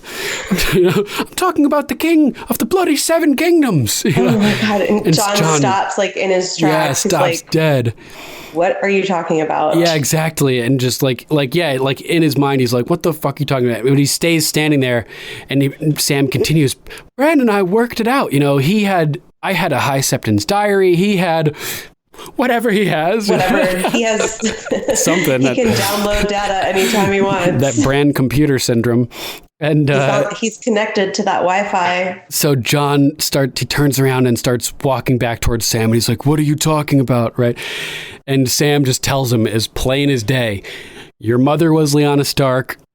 Your real father was Rhaegar Targaryen." Rhaegar Targaryen. Yeah. And Jon, the look on his face, he's like, yeah, it was funny too. Right when he says your mother was Lyanna Stark, Jon kind of goes as if like, yeah, right, like they hooked up, like Ned and Lyanna hooked up. I didn't even think about it that way, but just like, oh, you guys are like conspiracy theorizing about like for some reason, alternate Jon origin theories. He's like, we know I'm a bastard. My dad's Ned. Like, what are you talking about? Right.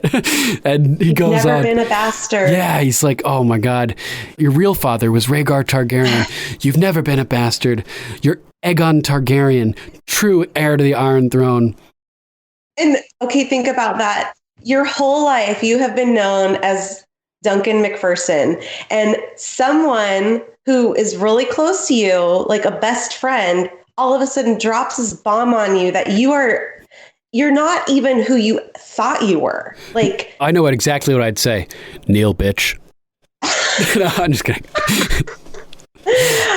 But think about what would your reaction be to that? Like, stumbles my backwards. My parents aren't my parents. Okay, whatever. But I'm not Jon Snow. I'm Aegon my first Targaryen. Name, I'm not even Jon Targaryen. Like, he literally knows. And this is that moment where I talked about where like we have the theme of Jon Snow knows nothing. And this is how we learn here how little he really knows. Like, he literally knows nothing, even about himself. Nothing. You know, he doesn't even know his name. And this is Jon Snow knows nothing. And plus the whole Jon Snow, John Doe type thing, where like you use John Doe as a placeholder for a name when you don't know the identity of a victim of a crime, for instance.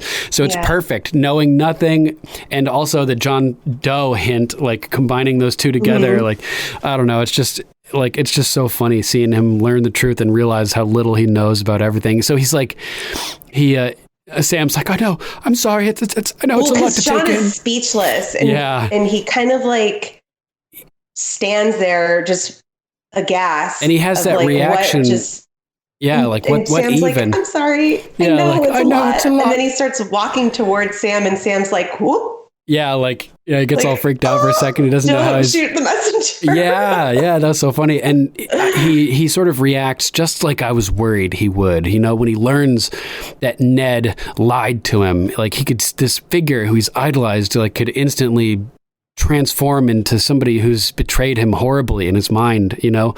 And so I was really worried about that. And he's like, my father was the most honorable man I ever met. You're saying he lied to me all my life. My father was the most honorable man I ever met.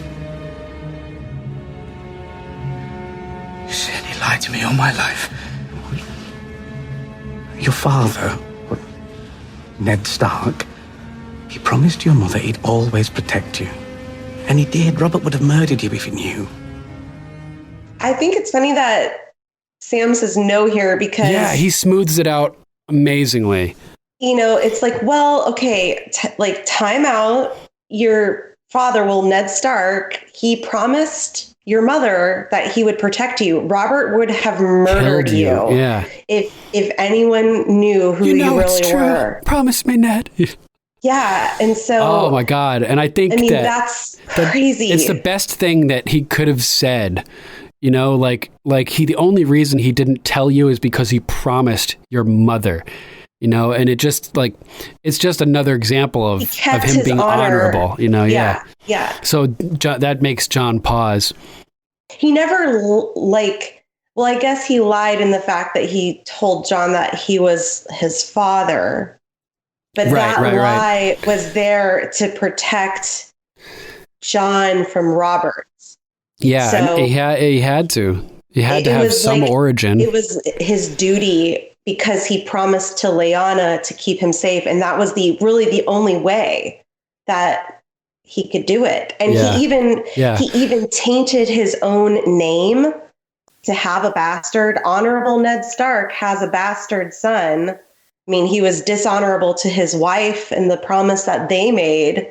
Like, he wore that like bruise on his heart. It strained his marriage with Kat, all to protect Jon. So I think the way Sam worded it showed Jon that, yeah, he may have like technically lied, but he did it to keep his honor. And he even... And to protect you, more importantly. To protect family. I think that this really worked because the Jon's anger that seemed to flare briefly for that prior moment subsides. Well, he starts stepping back a little bit. Yeah, no, he takes a couple steps back. He stumbles backwards. He's like, your father, Robert would have murdered you if he knew you're the true king. Aegon Targaryen, sixth of his name, protector of the realm, all of it. All that bullshit. All of it. And Jon kind of like literally stumbles backwards. You're the true king. Aegon Targaryen, sixth of his name, protector of the realm, all of it. Titles. Well, it was like that burst of like the titles. I think it was almost like this wave. Overwhelming.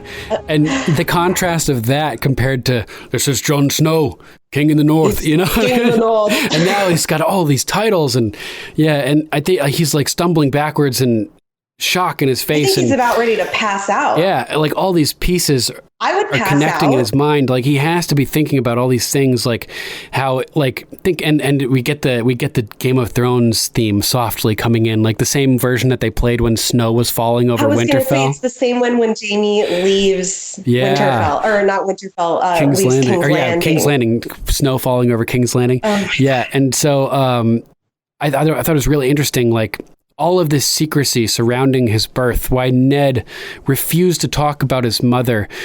In context with this information, now all of this makes sense. Jon has to be wondering, why didn't Ned just tell him? Why couldn't he just tell him who his mother was and be honest with him? And now, I think he was going to after he joined the Night's Watch, and he had to abandon his name when he was out of the reach of the king.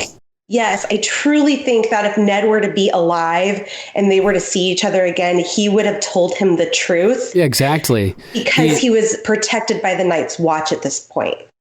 He had to forego all of his names. Yeah, he's out of the reach of the king's justice. The king doesn't have the power to issue justice against people of the Night's Watch. It was a moot point at that point once he took the black. Yeah, exactly. Oh my God. It's like mind blowing. So like Jon's like stumbling, thinking about all this stuff, just like has to be converging in his mind, how the dragons just like him and he was able to just ride a dragon, and how he, like the secrecy surrounding his birth. Now it makes sense. And he knows that, like, he believes Sam when he says Robert would have killed you. And so he's probably putting the pieces into his mind. He knows that the last thing that Ned ever said to him, when they met, was, next time we see each other, I'll tell you about your mother. Right? So he must be realizing, that makes sense because I would have joined the Night's Watch. I would have been out of the reach of the king's justice and I would be safe and the truth would be safe to tell me. So I feel like he's just thinking about all these things and he's realizing, like, wow, this is fucking true. Yeah. And also he knows Dany's story because she kind of like comes at him at Dragonstone about like basically running her entire life from assassins, being sold like property. So he knows that Robert tried throughout all of Dany's childhood to kill her. Yeah. So it's totally he's like, oh man, he would have tried to kill me. Yeah. Yeah. And think about that. So, like we got Jon starting off as a bastard and rising to a king organically. We have Dany starting off as a princess in hiding, and being sold to a slaver or to a warlord, and then rising to being a queen organically. They're perfect parallels to each other, and it just makes perfect sense. It's that yin and yang. It's that ice and fire. And of course, Jon with we get right off the bat here, when he learns the truth, there's an element of the classic archetype of the reluctant hero. You know, when Obi-Wan... Daenerys is our queen. Yeah, exactly. Obi-Wan hands Luke Skywalker this lightsaber, and Luke's like, I don't know, Ben, you know, I got to stay home at the moisture farm with Uncle Owen over the summer, and you know what I mean? Like, reluctant to take that step onto his path of destiny. And here John's trying to say, no, Daenerys is our queen, and Sam's like, she shouldn't be. And then John's like, but that's treason. Yeah. Oh my God. It's Sam's the like, truth. no, it's the fucking truth. And this is like it's not treason if it's the truth. And this is like the big moment here where everything gets flipped upside down and like reality is being challenged. Like the whole state of the world is being put into question here as Sam says, you gave up your crown to save your people. Would she do the same? You know? And it's like, are your feelings equal for... I think... Do you think she would? I think she would. I mean... I do too. The BU students, when they wrote their version of season 8, which thus far is very different than the HBO version. Okay. Yeah, which makes me happy because then I feel like I could watch more of the BU thing without being spoiled, you know? Sure. So they predicted that she would bend the knee to John willingly, that she sort of like thinks about it and like decides to do the honorable thing, I think. So I guess we'll just have to wait and see what happens with that. I think she'll freak out at really first. Surprised and a little bit resistant. Probably like the way Sansa's reacting to her right now. Yeah, and angry and confused. I mean, her whole life, like she's been doing all of this because she believed that she would sit the Iron Throne. Everything she's done is leading to this end goal. And now the person that she loves is turning upside down her whole end game and stripping her of everything that she thought she was, basically. And will she be able to take that blow to her ego like John did and choose what's more important? So we have one character who thought he was a bastard his whole life and learns that he's the legitimate heir to the Iron Throne. And then we have another character who's thought their whole life that they were the legitimate heir to the Iron Throne and learns that, in fact, that they are not. So we have these two characters, these yin and yang characters that stories parallel each other, each having opposite revelations of identity. One realizing their identity is much more significant than they thought it was. Another one realizing that they're lower on the totem pole, at least in their family, than they thought they were, at least according to, you know, the traditions of the land. So it's crazy it's going to be interesting to see how each one reacts, which one takes the news better, you know? And it's probably not going to be Dany. But she is about the people. That's been her story arc this as well. Whole time. And the same thing with John. Like in this episode, he's like, I had to choose between you know, my crown and the North, and I chose the North, right? So it's the same type of scenario. She's going to have to choose. It'll take her a little bit of time to get to that, like, relinquishing of that title, but she knows deep down in her heart that it's right. It's the right thing to do, and that she's going to do it because of that reason. And maybe it'll take a little bit of Varys coming in, because we got that, you know, conversation last season when she says, Varys, if I'm ever like not doing what's right for the people, I want you to come and tell me. Yeah. And maybe it's going to take all of them to convince her. Like, that's a good call. I hadn't thought about that. It could be Varys could be a big part of this. Like, I worked with your father, you know, like if you got to be true to your house, true to your name. Like, I know I knew Rhaegar. Do the honorable thing. Let it go. But then I think in some bravery that Jon is going to sacrifice himself to save Dany. So it's all pointless anyways, because she'll sit the Iron Throne. If there is one, it may be Sansa. I don't know. It's entirely possible. I'm just waiting for Cersei to die. That's all I really want. Yeah. So Matt mentioned earlier, like, these big deaths that we wait seasons for, and how, like, we get to finally the purple wedding and Joffrey gets killed, and we're all like, like, and so are we going to get that moment for Cersei? Are we going to get that, or is she going to live? You know what I mean? Like, are we going to get it? Nobody's safe. Is Cersei safe? I don't think anyone's safe. It really depends, I think, on what happens at the Battle of Winterfell. I think a lot of the propulsion of the rest of the series is going to rely on who survives that, if anyone. Because if no one survives it, then maybe Cersei will survive. Or maybe everyone dies. It's so hard to tell at this point.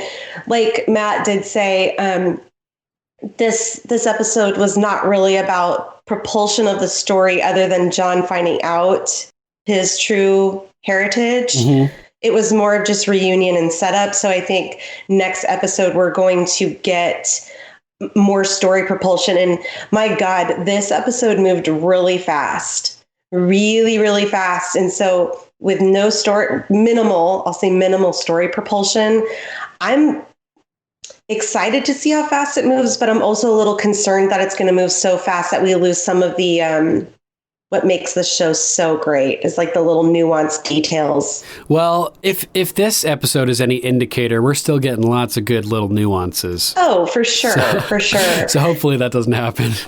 Is there anything else that you want to add to this? Because I wanted to talk a little bit about some transitions that I noticed. Yeah, that's it for me for this. Go for it. Okay. The first one was Cersei. I noticed when Cersei is leaving the throne room, she says to Euron Greyjoy, she goes, "I've executed men for less." And Euron says they were lesser men. And then the cool. Next scene is Bronn. And I thought to myself, she's talking about executing people. And the next scene we get was Bronn. Don't do it, Cersei. The other little transition that I noted, and I'm sure once we've seen the whole series, I'll discover more, but yeah, definitely. When Sansa is talking to Tyrion on the bannerments, and she says, I thought you were the cleverest man I had ever known. And then it cues to Bran looking up at Tyrion, like now Bran's kind of the most clever person because he knows everything. So yeah. I thought that was kind of a funny little transition, but that's all I really picked up on transitions for now. Maybe as more episodes come out and air, I'll go back and rewatch these to see if there are any other ones that are telling, but I'm sure they're sneaky. Yeah, they're sneaky this episode. I think you underestimate my sneakiness, sir. Yes. So do you want to move on to notes? Yeah, let's do it. Okay. I'll drive these notes. Yeah. I know we went through a little bit of my number 3, but I did want to mention that I loved the just rows and rows of Unsullied. I felt that looked like a lot more than 8,000 when they're arriving Unsullied. at Winterfell? Yeah, that looked like a lot more than 8,000 Unsullied. Interesting. Like out in the background and stuff. So they were in a formation. I'm assuming they were Unsullied, but I love the little commentary with Varys and Tyrion about balls freezing off, and Varys is like, dude, you can make eunuch jokes, but no one else can make dork jokes. Like, why is that? Because I still have my balls. I have balls, and you don't. Yeah, that was great. So like it basically it's just saying like it sucks when somebody's making fun of you for something, but like you can enjoy it when somebody else is the target. Yeah, and we do get that kind of cold feeling, like there's no cheering. People are kind of staring. Missandei feels super uncomfortable. They're just kind of glaring at her. You can tell that it's not really a happy march into Winterfell. Mm. And Jon does say, I warned you, the Northerners are weary to outsiders. They don't trust the outsiders. And then that's when we get the dragon. And I found it really interesting that Dany smiles here. I wasn't quite sure how to feel about that smile as the dragons flew over. Maybe she was just happy to see her dragons and she was like, my children. I know, but people are freaking out. They're starting to scream. They're all afraid and she's smiling. I just felt that it was kind of a misplaced emotion from her part and an interesting... act a little bit just so you don't look like a crazy person. Yeah. I mean, maybe her dragons It's okay, people. Yeah, it's okay, people. Yeah, it's okay. We're not here to like roast you alive. We're just here to save your lives, but I found that kind of an interesting take. I think what we're seeing though is Dany and Jon are extremely happy right now. Yeah. They're in love. They're coming to save the North. They're united. Jon is bringing like all this power to save his people, to save the world. And Dany for once feels like this is the right match for her. Out. Yeah. Yeah. Like it's not a sellsword. It's not like some fucking crazy warlord. Yeah. I mean, she did end up really loving Khal Drogo, but when King of the North, like she knows that she needs to marry somebody, of a great house. And this is somebody who matches her ideology. You know what I mean? Somebody who saves people and who has saved the wildlings and brought the northern houses together. They've both experienced like supernatural and going from being low to being raised up and not losing like that connection to the small folk type thing. Yeah. So I think that also might be the reason why she smiles a little bit here. It's just nice mug there to the others. That's awesome. But so I think it's really hard to like, I guess, condone her for smiling here. I think she's happy that have arrived, that her dragons are here. She sees like a combination. She's like Winterfell and my dragons, and we're together, and it's just like everything we could hope for. It's working, and I'm still alive on this horse. No one shot me with an arrow yet. So this naturally, of course, makes me nervous for their whole situation because you can't be happy on Game of Thrones. So some wrenches can be thrown in here. We fast forward a little bit because I know we talked a little bit about this in my top 3, but I love the way Dany approaches Sansa. It's like, thank you. It's really great to be here. Your home is beautiful. You're beautiful. And that was great. Sansa, she's like, Dany's like legit, like smiling and like bubbly, like, oh my God, you're Sansa's so beautiful. I would love to like cosplay Sansa, but I'm not sure I could do that resting bitch face like she does, because I don't really have a resting bitch face most of the time. I'm usually smiling. So it was just so cold. And I mean, obviously Dany felt it because she talks to Jon about it later, but after a couple more interactions with Sansa that prove that Sansa's not quite on board yet. Like we'll get to that one in the Great Hall in a little bit too. That was a great one.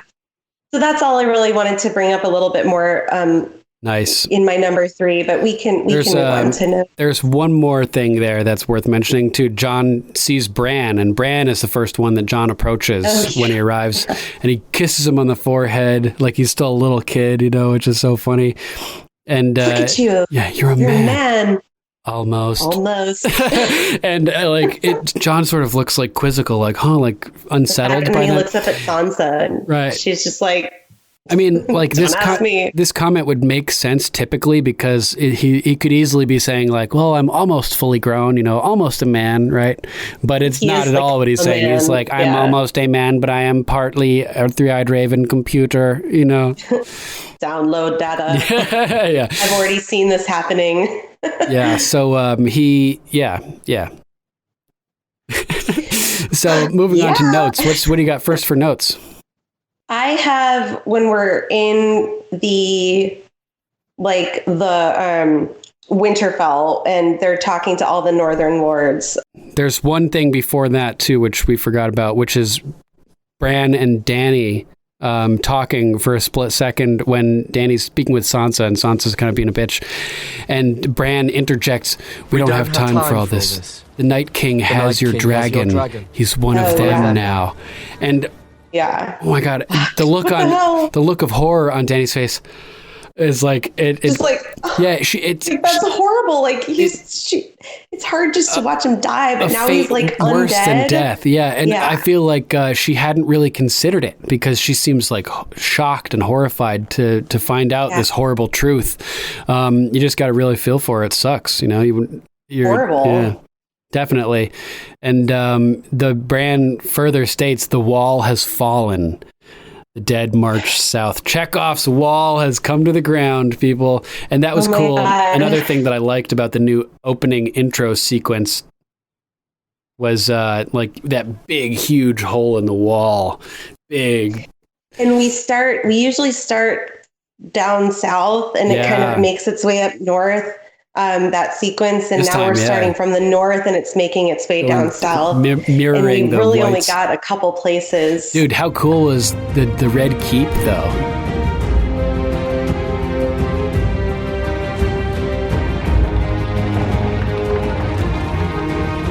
And the dungeon with the Balerion skull. I know, Balerion, like, and then snapping together. Going into the throne room, and oh man, we got such a cool view of the throne room in this episode too. It's all dark and dim, and Cersei has it lit up with the fires around the bottoms of the pillars. How did you feel about the changing of the opening sequence? It was kind of surprising that they decided to do that in the last season, but honestly, I feel the same way, but it doesn't I loved bother it. me at all. I feel kind of like nostalgic. Like I wish they would have just kept the original one because it's been that way for all 7 seasons. But then again, 2 years off. This is the final. And they're coming back with back and bigger and better than before. Yeah, and so I felt like the graphics really for the opening them. Scene were so crisp this time. Oh, yeah. It was amazing. I have no complaints of how it looked or the way it flowed, but I feel you. I was waiting to see like the way it usually is, and I was like, oh. I was just entranced by it all. Like, whoa, this is like. And I love that little ice trail. I think the little tiles flipping. Farther and farther south they go. Yeah, I think so too. Spreading down. I hope so. That could be the main reason I see for them changing the intro is because they're like typically, whereas they would change like one or two things here, I think maybe we'll get like more drastic changes in the intro this whole time. Every episode I could see something like pretty different and more expanded than the last one. So next, we're moving into the Great Hall, right? And Sansa is talking about how the wall has fallen, and she's called all of their banners to retreat to Winterfell, and she calls Lord Umber, who pops his head out. Another little comedic moment in this episode. Loved that. And so I love it too, because he goes, we need a little bit more wagon, if it please my lady and my lord. And my queen. Poor little guy. I don't know what to do. Yeah, that was funny. And they all kind of like nod, like, it's okay. You know, you can have as many wagons and stuff as we can spare. Just hurry back to the last hearth so you can get murdered. Yeah, fuck. And strung up on a... That's one of the cool things about this episode too. Like, full circle, starting and almost ending with Ned Umber as well. Poor little guy. I know. So, John, it never even occurred to me, let's get the Night's Watch down here because the wall is gone, essentially. It's not protecting us anymore. We need all the fighters we can. Send ravens. We need them all here. We'll make our stand here at Winterfell. Like, they're not retreating. They're going to stay and fight. We will stand and fight.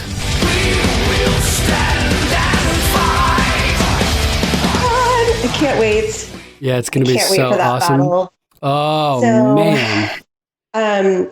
Then we get Lyanna Mormont. Oh, she stands up and steps out of the crowd. But you're not.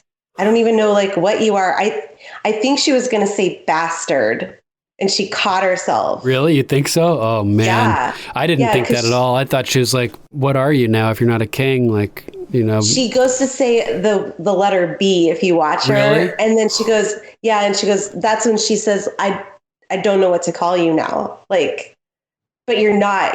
And then she was going to say, a lord, nothing at all. Nothing at all. I was like, oh my God.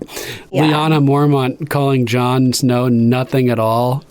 Damn, little lady Lyanna throwing shade. She named him King in the North. Yeah, I mean, now she started that. For a little girl, she is casting massive amounts of shade here. And Dany's huge shadow. Like, damn, like even the little girls are salty up in the North. Yeah. Oh, I didn't even notice. I was so like, Danny's looking at her like, yeah, I was so surprised by Lyanna. I missed Danny's reaction entirely. So the first time I watch it through, I just watch it with my natural, like where my eye goes.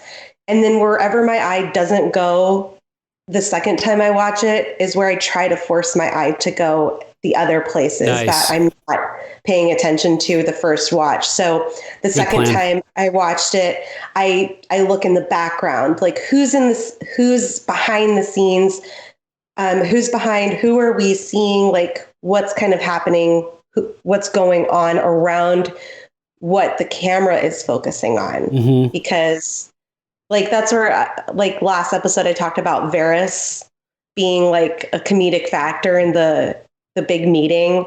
He's really not an upfront person. And if you're just watching the people that are in focus on the camera, you would miss his reactions. So I do like trying to pay attention to the what's going on behind the main character. Yeah, that's awesome. That's really cool. Yeah. And so Jon says to her, it's not important, my title. Like, it's not important at all. And Lyanna's like, well, basically she's saying it is to us because we named you our king. Right. It's really important to us. They still don't quite get it yet either. Like the Northern Lords, they finally accepted the wildlings. They're not quite ready yet to accept the Southerners as well, that they just got their freedom from. But like the fact that they're hesitant now makes sense for the Northern character. And I think that they're going to wise up and eventually come to embrace their fellow men in the battle for life. I think so. I think eventually, especially like Davos says a little bit later in this episode, Dany just needs to basically prove her worth up here. They're not just going to blindly follow her. These are stubborn asses up here. It's going to take something to get them to follow her, kind of the way it took something for Jon to follow her. I mean, he wasn't going to bend the knee, but then she came north and saved his ass. She lost a dragon for him and saved him. So he bent the knee to her. So it's kind of the same thing. They're not just going to like say, oh, come in, Daenerys Targaryen, welcome to our home. You got to like show up and do some work here, girl. Yeah, like, definitely. That's how I feel. So, to Jon's point, you know, it was really honorable that you guys made me your king, but I told you when I left, I went to go get allies. Oh, I loved how he said it was the allies home. Yeah, and I loved how he said it was the honor of his life too. Like that's a significant statement. It was the honor of my life, you know, like it meant something. I'm not just like, I didn't sacrifice that for nothing. Like this is important, you know? But I chose, instead of keeping my crown, I chose to protect the North. I chose the North. I don't give a fuck what you guys call me. I don't care who's a lord and who's a lady and who's a grace and who's not. We can sort all that bullshit out if and when we survive. I chose the North over my title. That's what matters, is saving you, helping all of you guys survive. And so Tyrion tries to make things better. I thought Tyrion was like kind of brave to stand up here. So brave. Like, wow. Right? And Jon kind of like looks over at him. Dany kind of looks at him and he gives Jon some major credit. Look, if we survive, we have to give our thanks to Jon Snow. He risked his life to show basically all of the Southerners that this threat is real. And he gave his life to save the wildlings, you know? People are so like, it's so hard for me to wrap my head around the Northern thought process about like, oh, well, he's a lord and you're a grace. And it's like, there is an army of dead people like 5 days from our doorstep. Right. Like, yeah. Let's kind of just like curb this conversation until we survive. Like, please. Totally. So he has a good point. Like, you know, we have to thank Jon who made this possible. Now, instead of just being you guys alone, we have the biggest, most powerful army the world has ever seen showing up to have your backs, guys. Like, be cool with that because it's super cool of us to do. And we have 2 fucking giant full-grown dragons. And then he kind of pauses and like gives like this shifty eye look, and he, you know, and he's like, and the Lannister army will be riding north to join us as well. So And everyone's like, what the fuck? Yeah, and he's like, even he knows, like, I'm like, dude, you're trying to help, but that's not a good thing to say to help. No, and but like, he has to tell him, because could you imagine if the Lannister army just like showed up out of nowhere? Right. It sucks though they said it because he's wrong and they're not going to be showing up. So he created all this tension for something that's not even going to happen. But it's pretty interesting, right? After the revelation last season in the finale that Littlefinger was the behind the Stark and Lannister conflict in the first place. You know, that whole fight between the two houses started because of falsehoods spread by Littlefinger. I was thinking maybe that they can, you know, work to put their differences aside after that. But then again, quite a bunch of gnarly stuff happened since then, you know, like between the actual two houses. So even if the initial conflict was started based on a lie, there really was bloodshed after the fact, you know? Yeah. So it's going to be hard for them to get past that. Yeah. So Sansa, again, with that stick up her ass, may I ask how we're meant to feed the greatest army the world has ever seen? While I ensured our stores would last through the winter, I didn't account for Dothraki, Unsullied, and 2 full-grown dragons. What do they even eat anyway? And I love Dany kind of putting her in her place. She looks over at her. She's like, whatever they want. Yeah, like, whatever they want. We don't have a choice. She's like looking forward when she says it. Whatever they want, and then she turns to grill Sansa, and I was like, oh man. So Arya telling Jon, don't forget that you're in the family too. That was the most shocking moment for me. This was the most badass moment for me. You know, where Dany is just like, dragons eat whatever the fuck they want. You should know that. Like, you know, what did you didn't get the memo? Snarky little bitch. Yeah, like we'll devour you if we want to. You know what? If you don't want our help, I'll just take them all home and fuck you guys. Like, that's what I'm trying to like understand. Sansa's being a little too proud here, and we knew this was going to happen, though. Oh, totally. I think it's because she's uncomfortable about the situation because she knows. She knows that they're related. I think she realizes when they walked up together that they love each other. Yep. She's had tension with Jon in previous episodes, you know, so there's a lot to work out here. There's a lot going on. I don't blame her, but at the same time, your king bent the knee to this queen, and you have to show a little bit more respect. Yep. Like, totally. Unless you want to be like starting a fucking war. Yeah. Like, I just feel like, okay, she does a really good job of being Lady at Winterfell. I really love the character that Sansa's become, but she's going to get put in her place. Yeah, she's got to wise up to the big picture, you know? They might have a heart-to-heart. It might be, or it might just be that Dany just has to prove her worth and saves Sansa somehow, or saves the North somehow. And then they can kind of come together. I can see that too. You know, so we'll see.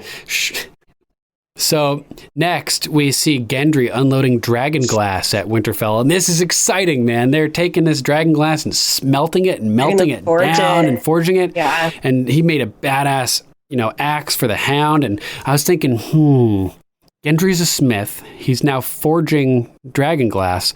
I was thinking maybe he's going to do some experimenting and try mixing steel and dragon glass together to forge dragon steel, maybe like a modern iteration of dragon steel. But what if like that doesn't work on the enemy?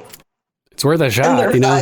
They could try it. He could be like, well, you know, they could be being overwhelmed and have like little options. And he's like, well, you know, we're fucked, but I made these prototype weapons we can try, you know, and they could save the day.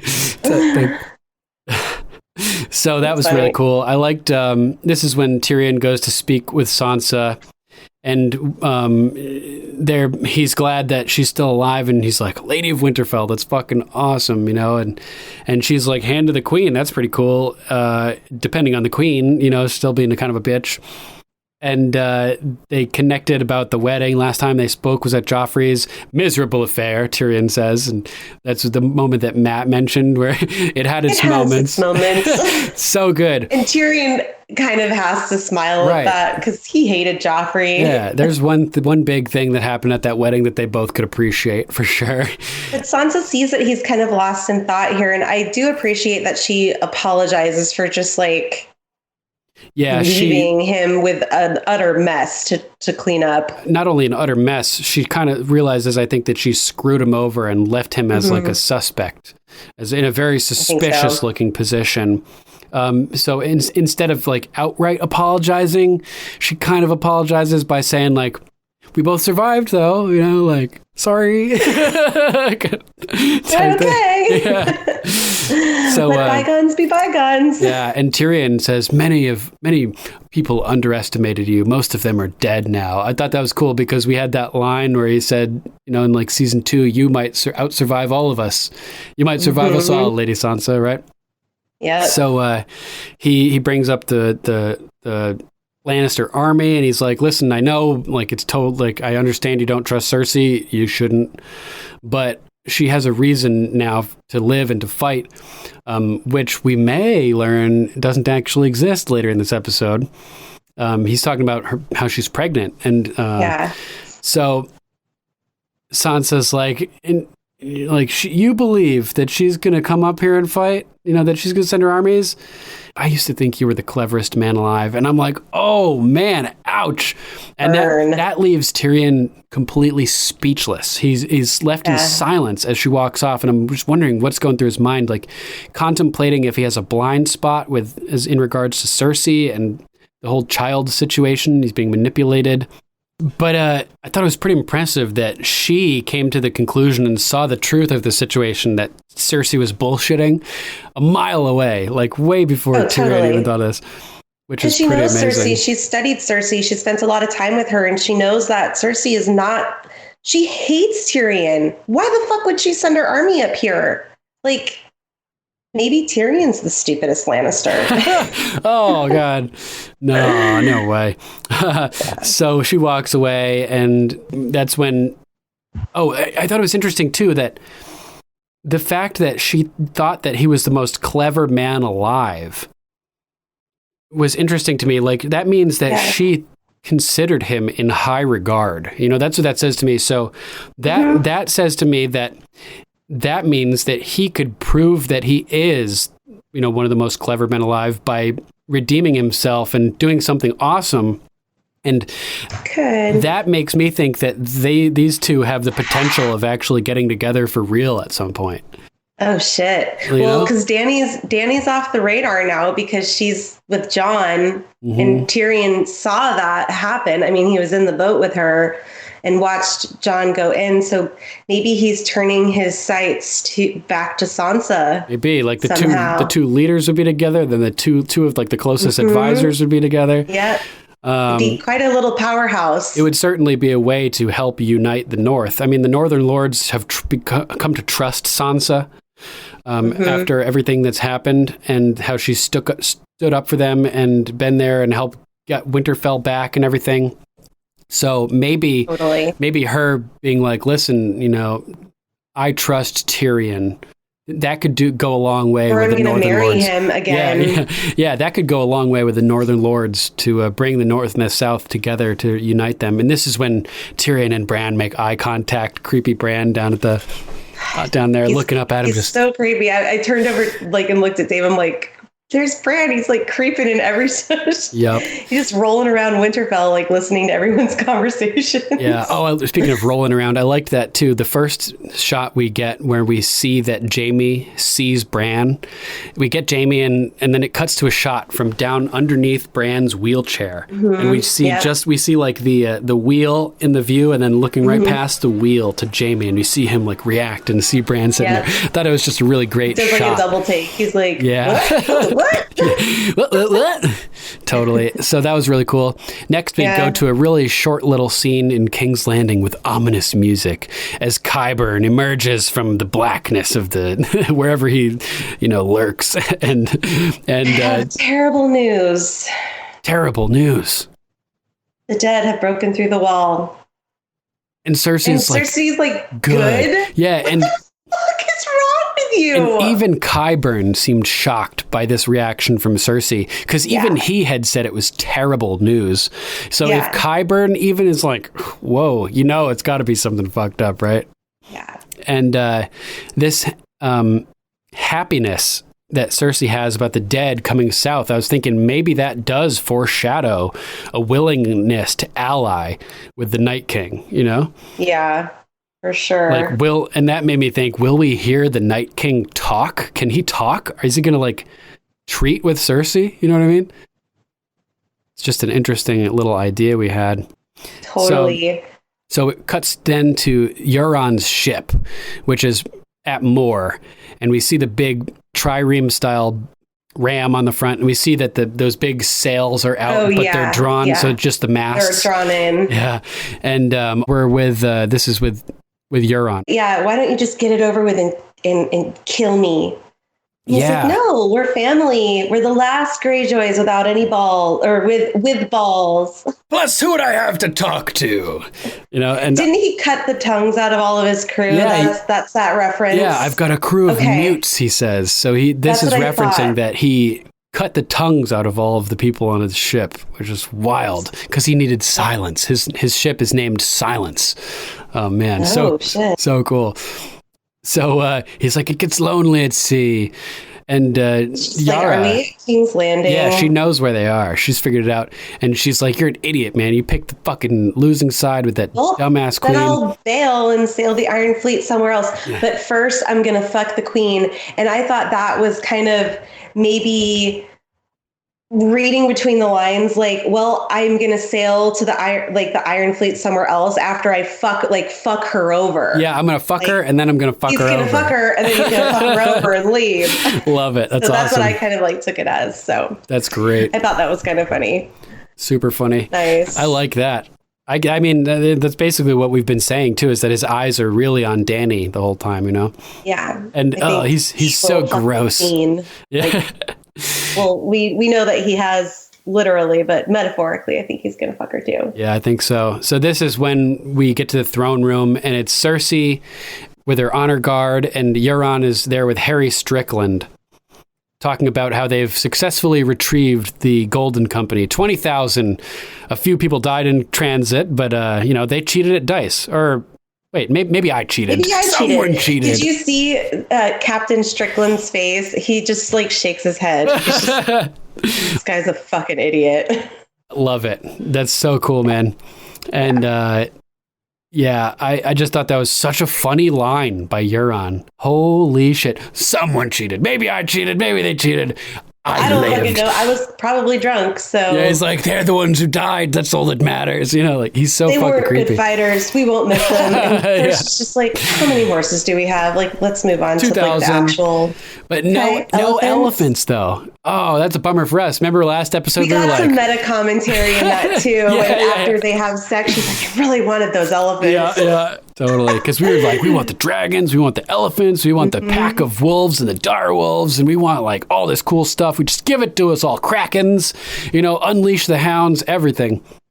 Totally. Ice spiders, undead mammoths, giants. We want everything. That's disappointing. Yeah. I was told the Golden Company had elephants, and he goes, well, they are excellent beasts, but they aren't really good at going long distances on the water. Yeah, wild theory. So, maybe they're telling us not to expect elephants, breaking our hearts so that they can surprise us in another way with some type of extreme creature that we're going to be exposed to. We could have given you elephants, but we're going to give you ice spiders instead. You know what I mean? That would be really cool. Yeah, definitely. So, they move on, and she's welcoming Harry Strickland. You're always welcome here. Thanks for all your service. And Euron's like, what about me? I'm a true friend and honored guest. I was hoping we could talk in private, as well. Get a little freaky. Yeah. And she's like, after the war, that was our agreement. And he was like, what the fuck? Wars last years sometimes. But in my head, I'm thinking, yeah, you knew that and you still agreed to it. You agreed to the terms, So She has a funny line. I find this a very funny line. Which one? Well, she says, you want a whore, buy one. You want a queen, you have to earn her. And then like the very next thing we see is her letting him into her bedchamber. So it's like, True. Are you calling yourself a whore? Well, and also if she's exchanging sex for his goods and services, that's like kind of the definition of, you know, what a whore is. I kind of chuckled at that because I know in the books she's a little bit more promiscuous. Yeah, for true. Yeah.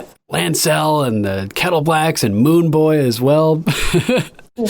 So, yeah, he's being insolent, but she blows him off and starts walking away. But eventually, she does stop and turns back and beckons him. I think she realizes that if she doesn't like give him a little bit, that he could be a big threat. Wants, he's gonna bail. Yeah, like, he's in a position to screw her over, like you said, to fuck her over. So she's got to try to keep him. Yeah, totally. Agreed. All right. What's your next note? Next, I guess real quick, I just thought it was cool. We got that great close up of the mountain and his purple headed mushroom top helm. He's got like purple skin and the mushroom top. Yeah, for sure. Juggernaut. Even that helm is sort of like hearkening to Juggernaut's sort of onion shaped dome-ish helm as well, right? Yeah, totally. That's cool. So next, it's after they just had sex, Euron and Cersei. We see the deed is done. Those elephants. Yeah, and then he's insulting Robert. You know that, hey, like, how did I compare to that fat king? Freak! Like, who cares how you compare? He's just like being wild, and then he's like asking about like how did I compare to Jaime? I know you guys have been doing it. That's really what he wants to know. Yeah, he's just leading into it, breaking the ice with them.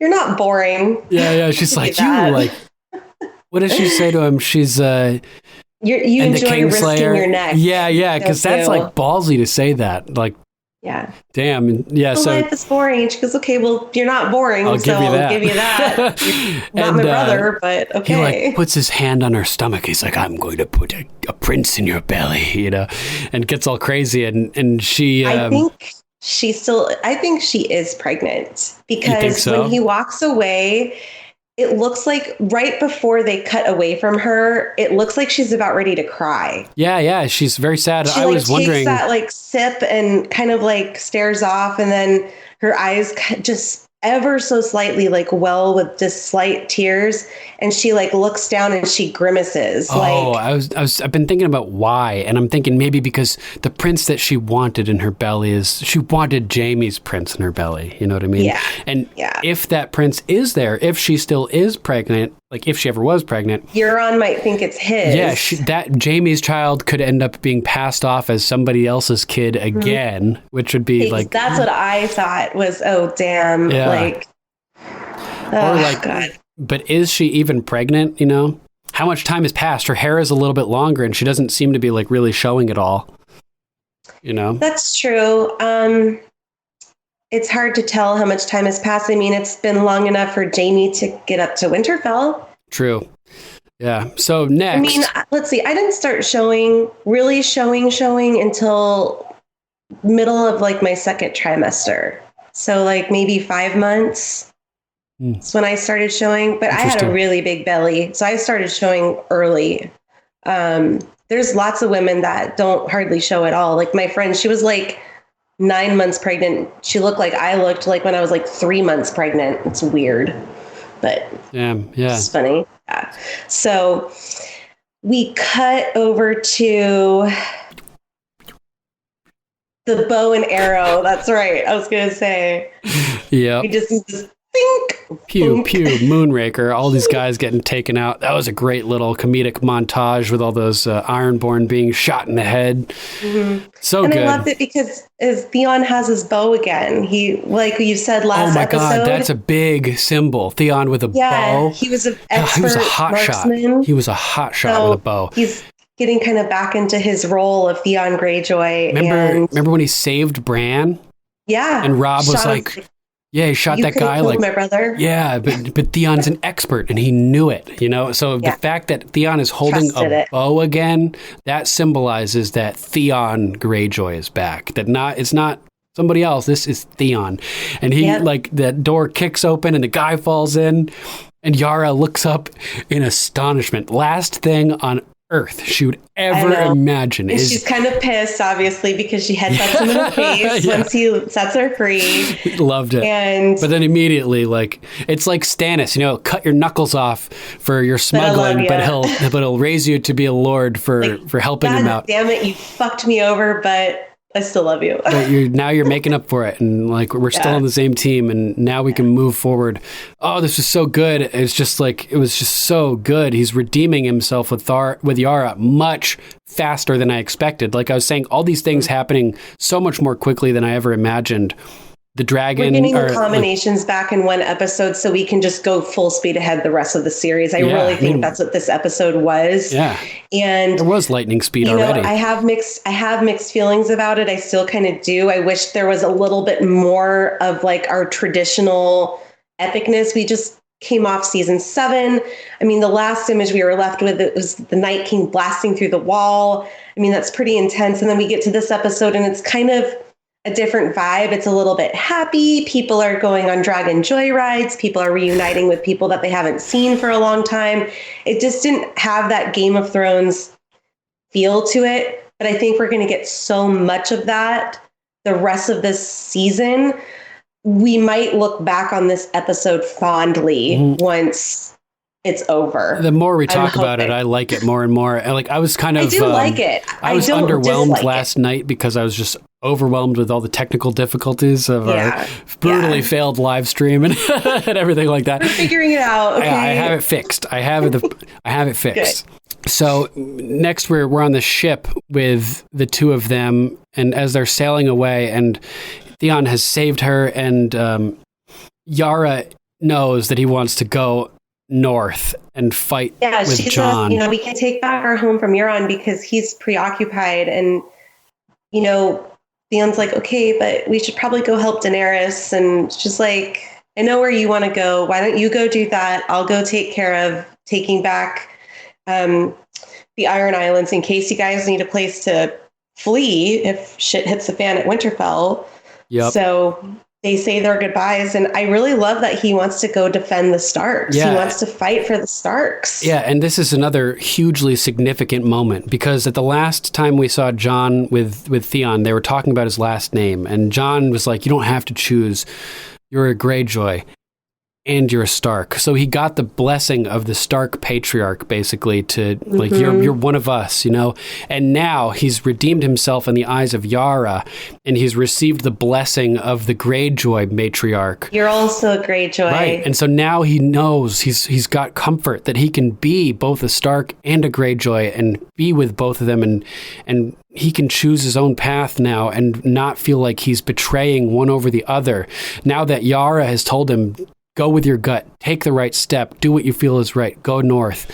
It's a big moment. It solidifies what Jon began by giving him his last names. Totally. And Yara is just solidifying it here and cementing it. And it's great. It's just a huge moment for Theon. She says, what is dead may never die, but kill the bastards anyways. Yes. Yes, those undead bastards. Kill them. Yes. So good. I thought that was a great line too. Really poignant. Especially, we've heard that theme coming through the episodes for so long.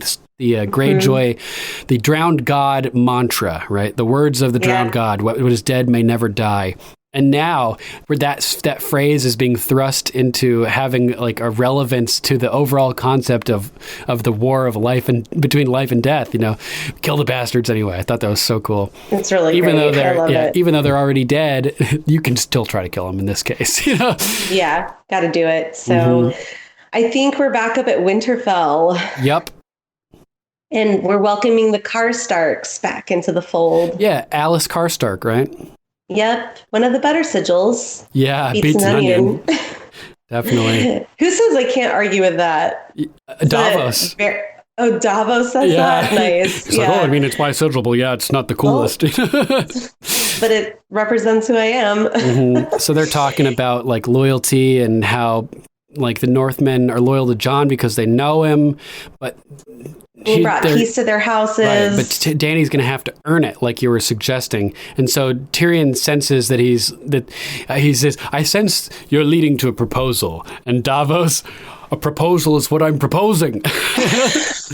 Great line, dude.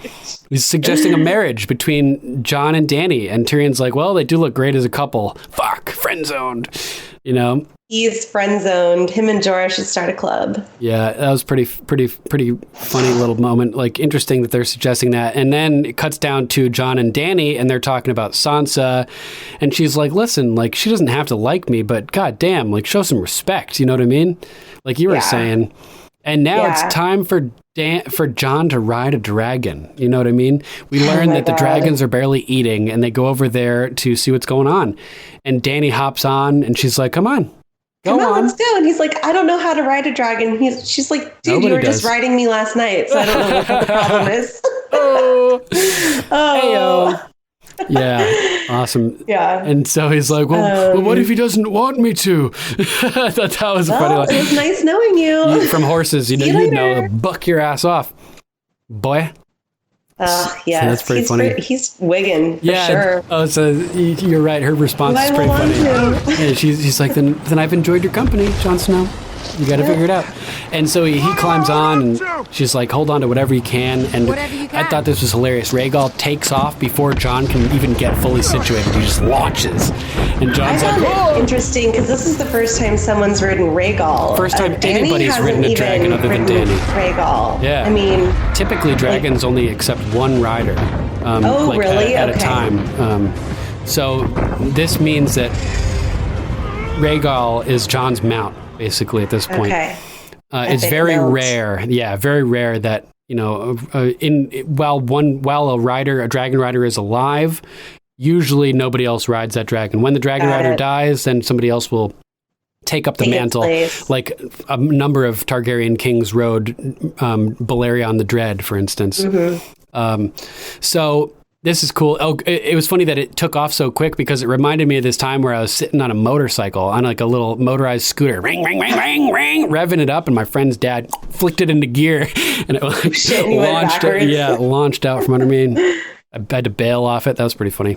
So they take off. They're flying around. Fucking amazing. Oh my God, I love it. And the Dany and Jon theme is playing, and they're just soaring. Playing, and it's like very like upbeat and. Yeah, and everybody at Winterfell watches in amazement as Jon Snow rides a dragon past the battlements. Face, he's like, what is happening? What did I just see? Dude, I mean, especially all these people like that have been around Dany before. They've been around Dany for years. Nobody else has ever ridden a dragon, and then Jon just shows up, and all of a sudden he's like a dragon rider. This is insane. So and crazy. It's crazy. He's a Targaryen. Exactly. And I loved Jon's line. He's like, you've completely ruined horses for me. And it made me think, ooh, dragons are the bacon of rideable animals. There's some commercial that's like, never add bacon to food. It will just ruin all food. It ruins all food. That doesn't have bacon forever. And then they say like Hulu is the bacon of TV or something like that. I don't know. So dragons are like the bacon of rideable animals, basically. And then they approach this cliff, and Rhaegal just dives vertically, nosedives straight down, whistling down this canyon. Dude. It's amazing. And Jon is like, oh, you know, just like holding on for dear life. And yeah, at the last minute, Rhaegal like levels out, and woo, the G-forces at that moment were probably intense. Oh, they were so intense. I love the flying effects, like too, like his wings are flapping, but his body is also moving in the air. Mm-hmm. So it's not like his torso is perfectly stationary with the wings flying around him. It's a realistic flight movement, and that means that Jon is moving up and down on his back. Totally. And he's got to be like, you know, like being launched around. Like, might get a little motion sick. Like if you think riding a horse is intense, it's like riding like a bucking bronco for like, Well, however long the journey if you've is. seen the behind the scenes, that's pretty much what they ride on. Yeah, it almost those, it's like that big simulator thing. Yeah, those bull riding it kind of things. like moves like a bucking bull. Exactly, because the torso is not stationary in the air; it's moving up and down, and so it's like you got to show that to make it be realistic. They did an amazing job. They really did. So they landed this beautiful waterfall. It looks like there's a cave back there. I was thinking the same thing. Yeah. And she says, "Well, we could stay here for 1,000 years." What did that remind you of? Egret. We should never leave this cave, Jon Snow. Leave this cave. Yeah, and so more Jon and Dany theme plays as Jon's like, we'd be pretty old, and it's cold up here for a southern girl.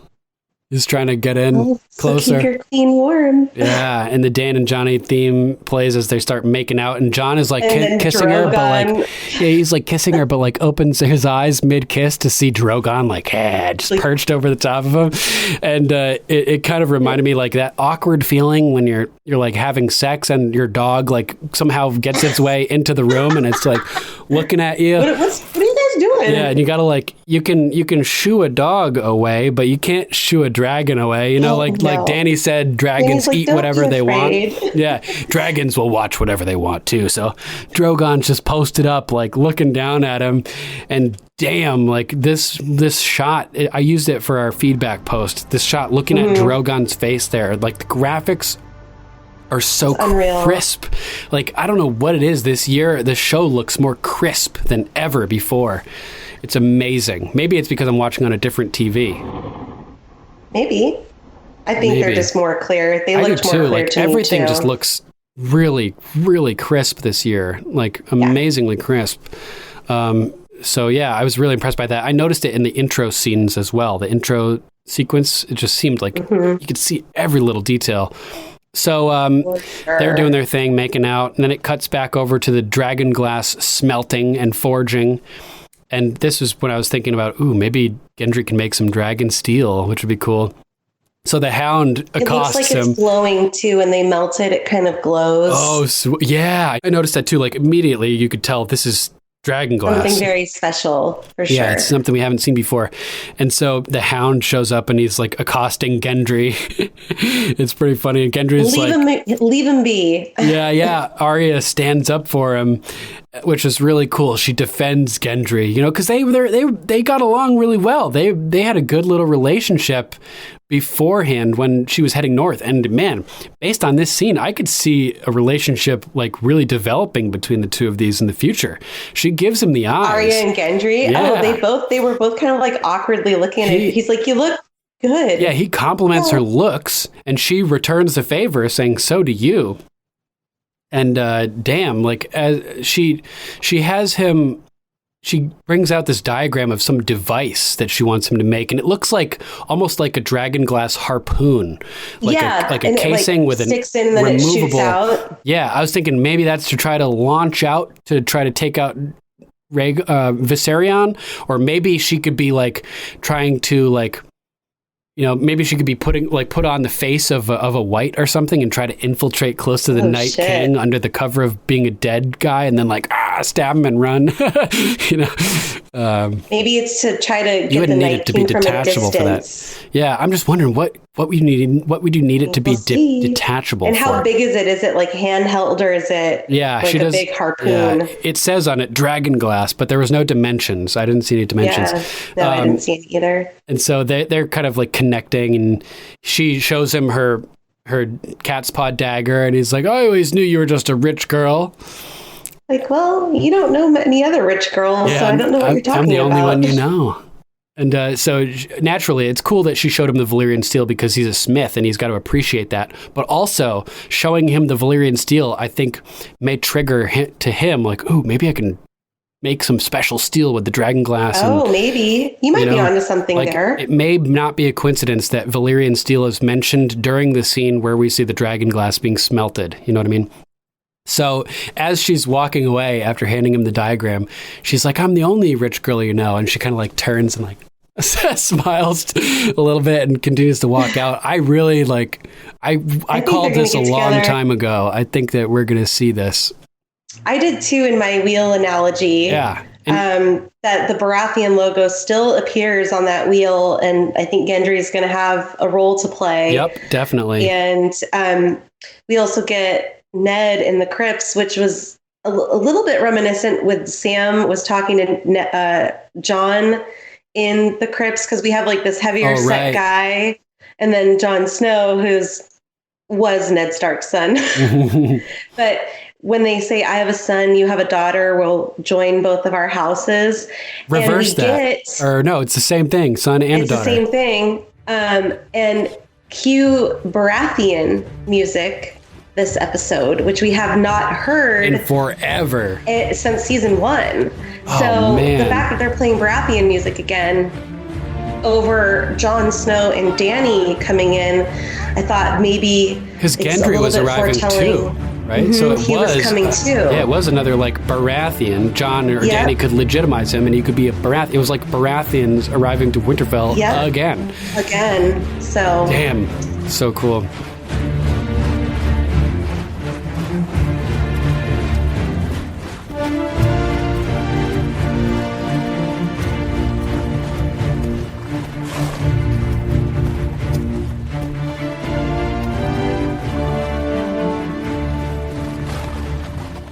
Yeah, and so then we cut over to Sansa's chambers. And she is fuming. Lord Glover fucks them again, and she's so pissed at Jon.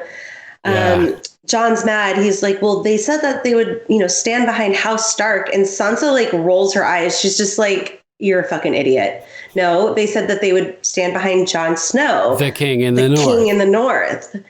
And you're not the king in the north anymore. So they basically gave you the middle finger. And Jon's like, I'm done with this bullshit. I told you we needed allies. Like, why are you pissed? And she's like, well, you never said that you were going to abandon your crown. And he goes, this whole thing is a moot point. We need to like protect the north. This is what it's about. I don't fucking care about crown. We can deal with that politics later. Yep. She's like, yeah, well, you brought home all these armies and stuff, but you also brought home a Targaryen queen. And he's like, do you think we can beat the army without her? Army of the Dead without her? Right. She has fucking dragons. He's like, bitch, Sansa. please. Wake up. This is necessary. Wake up. Like, I didn't have a choice. She's driving me crazy. Yeah. She's back to her, like, her old, like, little bitchy, petty self, and it's pissing me off because I liked Sansa in season 7. Yeah, but there is a moment here where she's kind of chills out, and Jon tells her, she's a good queen. She'll be good for all of us. She's not her father. And Sansa kind of smiles and says, no, you're right.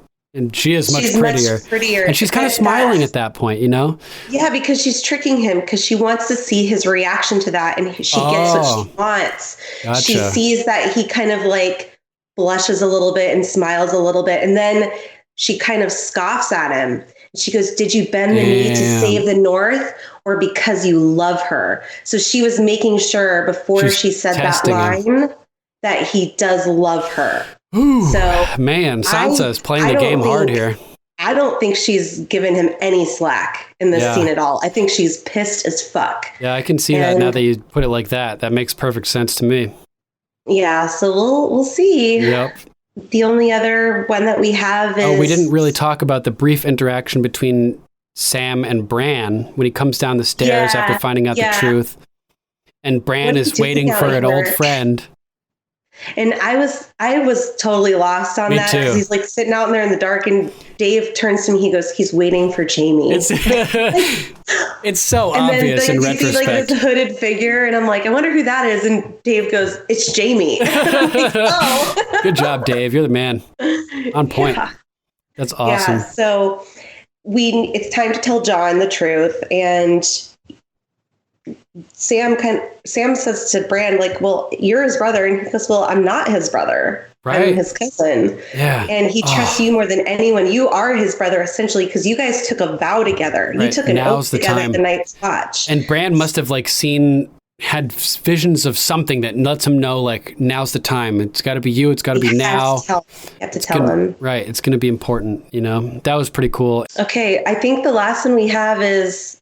Tormund Last Hearth. The Last Hearth, and we get Tormund and crew creeping through.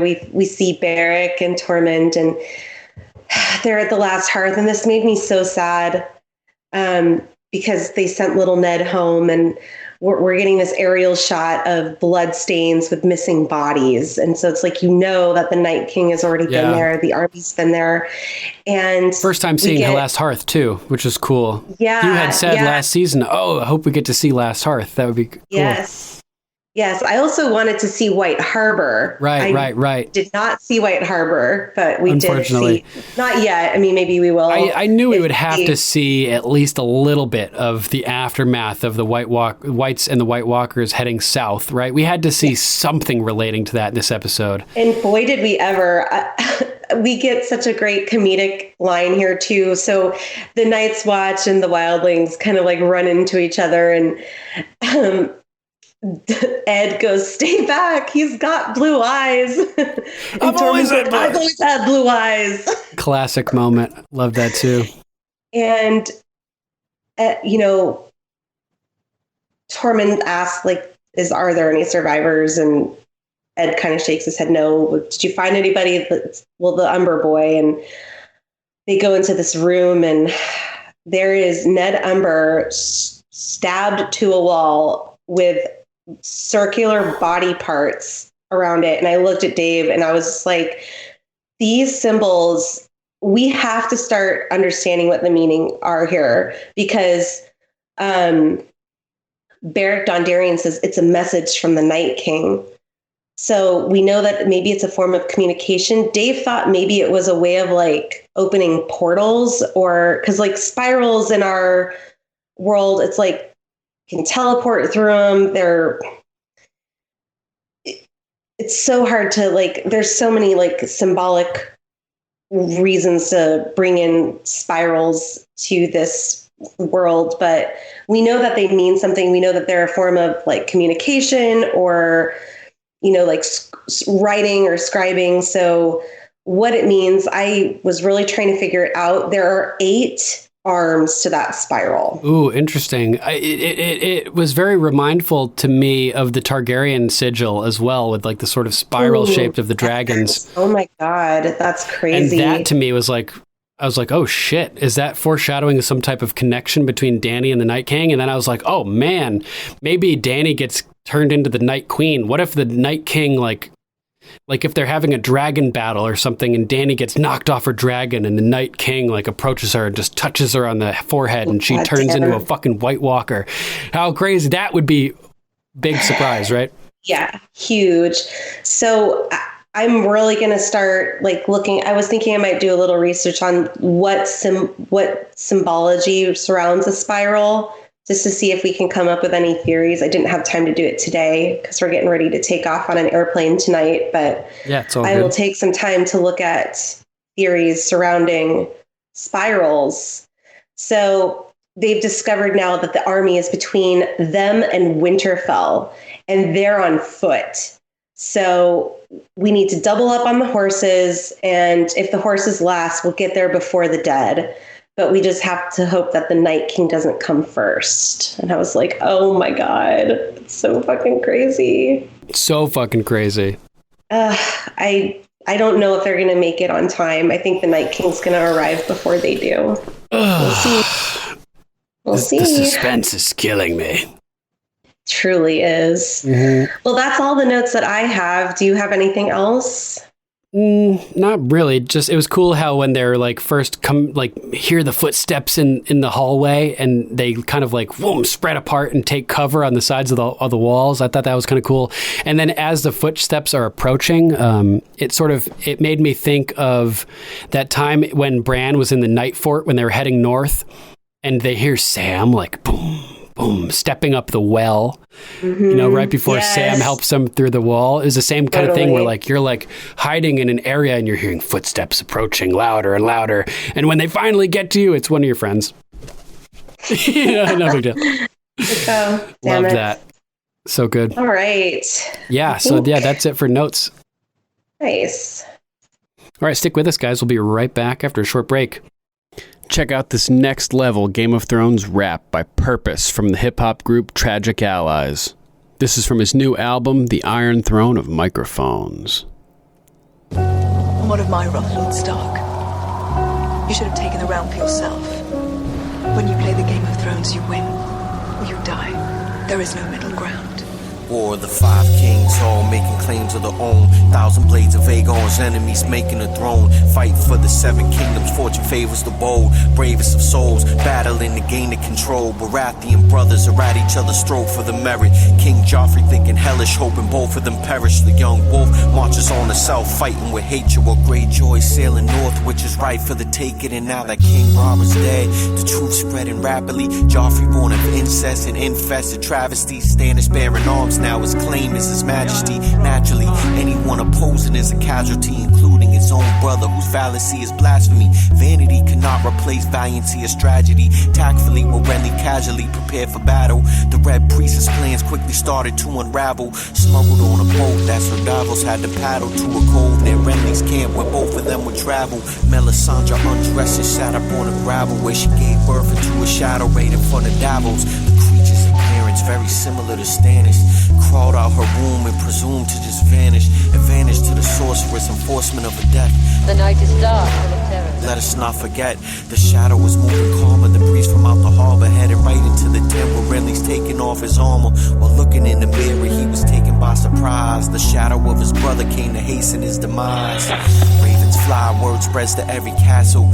Meanwhile, Robb Stark is winning every battle. The young wolf triumphant in the Westerlands and Riverlands. Independence from the south has always been the bigger plan, but ignorance was overdosed with a broken oath for a daughter whom now all afraid hoped to elope. In an omen spoke by Lord Rickard Karstark, the curse of a kinslayer did play a large part to lost bannermen and lost allegiances. Getting even is fulfillment for some grievances, with Robb's army weakening and marching back to River Run, searching for some answers, but the answer is there isn't one. And so he's forced to make a choice by begging for forgiveness. Confront the phrase, admit his fault in front of all the witness, but Walter Frey's ambitious and vicious with his moves. His allegiance ain't consistent cause it switches with his mood. Unfortunate but true, the consequence was sad and deadly for the young wolf whose confidence was cracked. Lured into a trap without detecting the deception. Welcomed by the phrase and even offered full protection. A wedding and reception extended all the guest rights, so no one would expect it and accept it as a blessed night. The wine would flow red, the music playing loud. Without a shroud, the killers blending in within the crowd, waiting on a signal when to act upon her scheme. Walter makes a scene and offers gifts unto the queen. A knife to her belly with a baby as the passenger. And King Robb slain at the Red Wedding Massacre.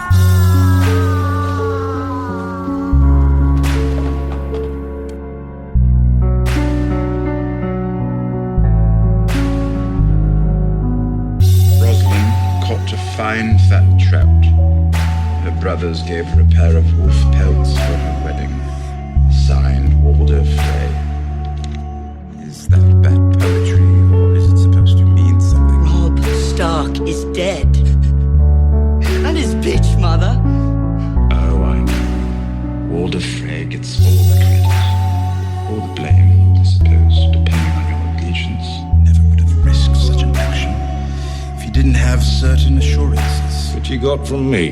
Do you disapprove? I'm all for cheating. This is war. To slaughter them at her wedding. Explain to me why it is more noble to kill 10,000 men in battle than a dozen at dinner.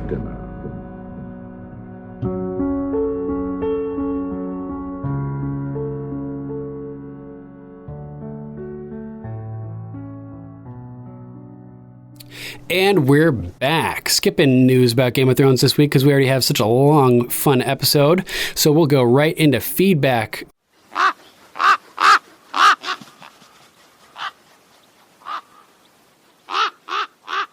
We got a lot of feedback this week. A lot of people excited about the new episode. Finally, right? So good. Yes. Take it away. Thank you guys for... Okay. We have Lord Ty of House Gorman. Ser Duncan, thank you and your co-host for this podcast. I started my rewatch later than I should have. I finished rewatching last weekend, and here We are on the day of the season 8 premiere, and I'm finishing the rewatch podcast. Between starting late and the length of the episode, it took me some major binging to catch up, but the content is just so damn good that I don't care. IDC. Thanks, man. Your Game of Thrones knowledge and general unrelated knowledge and fun facts. Think O-Parts, Allegory of the Cave, Icelandic ponies, etc. Wow. What an episode. I love it and I hate it at the same time. What I love. Just so you know, when he said ooparts, that he's referring to out-of-place artifacts, like anomalous archaeological artifacts that I've brought up, things like that, which is pretty cool. Nice. Okay. Wow, what an episode. I love it and hate it at the same time. What I love, number one, the potential. They wasted no time hitting major narrative points. Definitely. Will Jon ride a dragon? Yep. How will the Dragon Queen be received in Winterfell? Meh. Stark reunions, etc. Bran at one point even says they don't have time to waste. Oh yeah, more meta commentary. Got 6 episodes, we gotta make it happen. We gotta go, we gotta run. Classic. Then they brought a ton of conflict into the forefront. Jon and Daenerys, Sam and Daenerys, Sansa and Daenerys. Okay, pretty much everyone in Daenerys. Bran and Jaime, even a bit of Jon and Arya. They set the stage by answering a lot of our what ifs, and the remainder of the season can be the fallout to all of those things.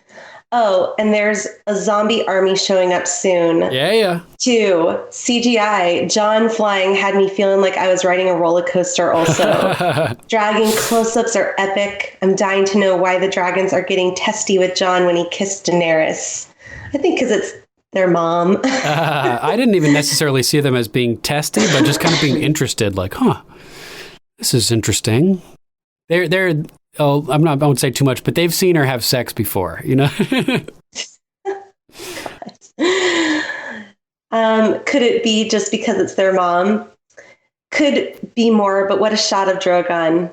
Hate, number one. Oh, yeah, it's there's the scene with the lesbian scene that we talked about in the books. Oh, yeah. Where Daenerys and one of her handmaidens on the ship when they're heading to Meereen, it culminates as she climaxes. Drogon like lets out a screech from across the room, like wakes up. Oh, that's kind of crazy. Yeah, that's funny. Okay, let's see. Number one, budding romance. Jon and Daenerys are so damn cute. I can't get enough, and I hate that because GRRM and GOT is known to shatter hearts once you get excited about a good thing. Arya and Gendry think each other look good. Now one of them is dead. It's just the GRRM way. Yeah. Cersei gives into Euron. Oh. Gross. Shows us she's not really pregnant, though. Well, she could be still. Yeah, it's up for it's a toss up. I could see where he's coming from, though. Like this it could be interpreted that way. It's definitely a hint for sure that maybe she's not. Mm-hmm. He grabs her belly. 2, length. Give me 2 hours, damn it. Dude, I'm totally with you on that. Right? The stage is set for an epic season. Let's go. Yeah. Yes. Sir Jeremiah, great job getting us through the rewatch and ready for season 8. Epic season 7 finale. So many emotions. Thank you, Sir Jeremiah. Good to hear from you. Lady Victoria of House Meyer. Jon plus dragon equals no words to describe, with a little heart emoji. Yep. Still hope that nothing comes between Jon and Dany's love story, but we're in Game of Thrones. Sad face. Bran creeps me out. Yeah, he's definitely the creeper. Yeah, for sure. The laughing face at the end there too. Yeah. Lady Laura Lee of House Stapleton. Such a great podcast. Oh, thank you. Yeah, thanks, Mom. Is that your mom? Yeah. I love Mom. Lord Johnny of House Store. Great freaking job! Super pumped for our community. Oh, thanks, man. Glad you're enjoying the podcast. Community. Totally. Sir Patrick of Hindsight. I just rewatched the first episode of season 1. I'm anticipating some major parallels. Everyone's arriving at Winterfell. Well, you guessed right, Sir Patrick. Nailed it. Noticed Arya's first line is, "Where's the imp?" Hashtag Tyria. Oh, and then John's one of his first line is, "Where's Arya?" Yep. So that's like sort of mirroring that. That's great. Benjen's first line is he dead or not? He says it to Jon, so double meta. Prediction for season 8, episode 1. Bran sees Jon and Dany in a compromising situation. Ooh. Interesting. Yeah. Didn't quite happen, but it was close. Drogon and Dany are both looking more like the weirwood trees in this season. Ooh. Dothraki mate with each other in the open with no shame or need for privacy. Drogon is named after Drogon, and he likes to watch. After Drogo, yeah. Or Drogo, yeah. Classic. Arya's look when Jon fails to notice her. Alas, a girl is truly no one. And he's got a picture of her. She's like.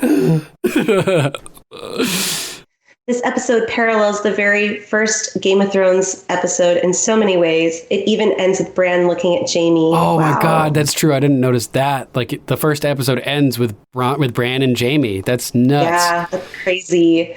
Drogon is the one innocently peeping at the incest this time. Does that foreshadow that Bran wargs Drogon? Love it. Alistair Thorne, Carl Fucking Tanner, and the Magnar of Fen, Ramsay Bolton, 2 White Walkers. Sam the Slayer has accomplished what none of them could. He has permanently killed Jon Snow. I'm declaring Jon Snow as the first casualty of the season. Euron's red shirt crewmen don't count. Nice. Good call. I like that. The death of Jon Snow and the birth of Aegon Targaryen, the 6th of his name. Yes. Lady Lucy of House Jane. The opening title scene was so awesome. Yes, it so was. Right? How cool is that? Lord Christopher of House Cavero. So much to talk about already. Can't wait. Yes. And we'll be streaming live after all the shows working after this one. So tune in for that and we can get your comments on the air live. Lady Carlin of House Werderman. Hi, Duncan and Rachel. I know that Game of Thrones has known to be gruesome at times, but there have been a few times in the show where the violence has made me feel uncomfortable. Tonight's scene with Ned Umber being impaled, surrounded by a spiral of severed limbs, was one of those moments where I felt uncomfortable. I actually had a shiver go down my spine, and then it intensified when the undead Ned started screaming as soon as Tormund started talking about killing the Night King. Shit. As much as I don't enjoy feeling this way, I hope that the remainder of this season will be filled with these bone-chilling moments. I hope we figure out what that spiral means soon. Yeah, I think they will be too. On a happier note, I was all about Arya and Gendry reunion. Here's to the final season. Only 5 more episodes to go. Oh, man. Good to hear from you. Crazy. Thank you. Lord Joao Roca Spark. # winter is here. Yes, Indeed. it is. Okay, so we have my friend, Sir Alex of House Warrington. What up, Alex? The scene where Dany and Jon fly to the caves is reminiscent of when Ygritte is asking Jon to forget about his task, stay in the caves, and live a happy life together. Jon declines because he has to do what he has to do. Them leaving the caves leads to Ygritte's dying later down the line. This could be a purposeful scene in foreshadowing one of the 2 of them dying later in the season. Rachel reminded me that Missandei translated the Valyrian quote about Azor Ahai and it not being gender specific. There's a post on the Game of Microphones page about the forging of Lightbringer, and he posted it here. It's basically the quote of the story of Lightbringer being forged, right? Is that what? Yes, with the picture of Jon and Dany, where Jon is stabbing Dany with Longclaw to forge. Yeah, it's the description of how it happened. Alex continues, I have a feeling that this could be the ultimate gender bend. I'm thinking that Dany is the princess that was promised and Jon will sacrifice himself so that she can sit on the Iron Throne. Throughout the series, they've made it known that the Starks are blindly loyal, even to a fault. They function strongly on the beliefs of honor and the promises they make. If the post above is a rough outline of Missandei telling Jon that he plays a role in all of this, could very well be him sacrificing himself and the crown for Dany so that she can relight the red sword of heroes. Damn. 2 other notes, Bran knowing everything but waiting anyways. Maybe Bran is plotting something.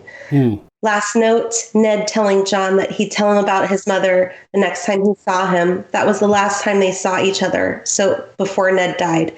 So Jon being at Ned's crypt when Sam told him about his birth parents was poetic. Yes. Yes, thank you for writing, Sir Alex. We love you. Yeah, great to hear from you. Thanks for writing in. Okay. Lady Marta of House Elizabeth. So since I love the shows where they lay the groundwork, my heart was so happy with this episode. I don't know why Sam is upset by his asshole father being killed. The man sent him to the wall, called him fat, and threatened to kill him.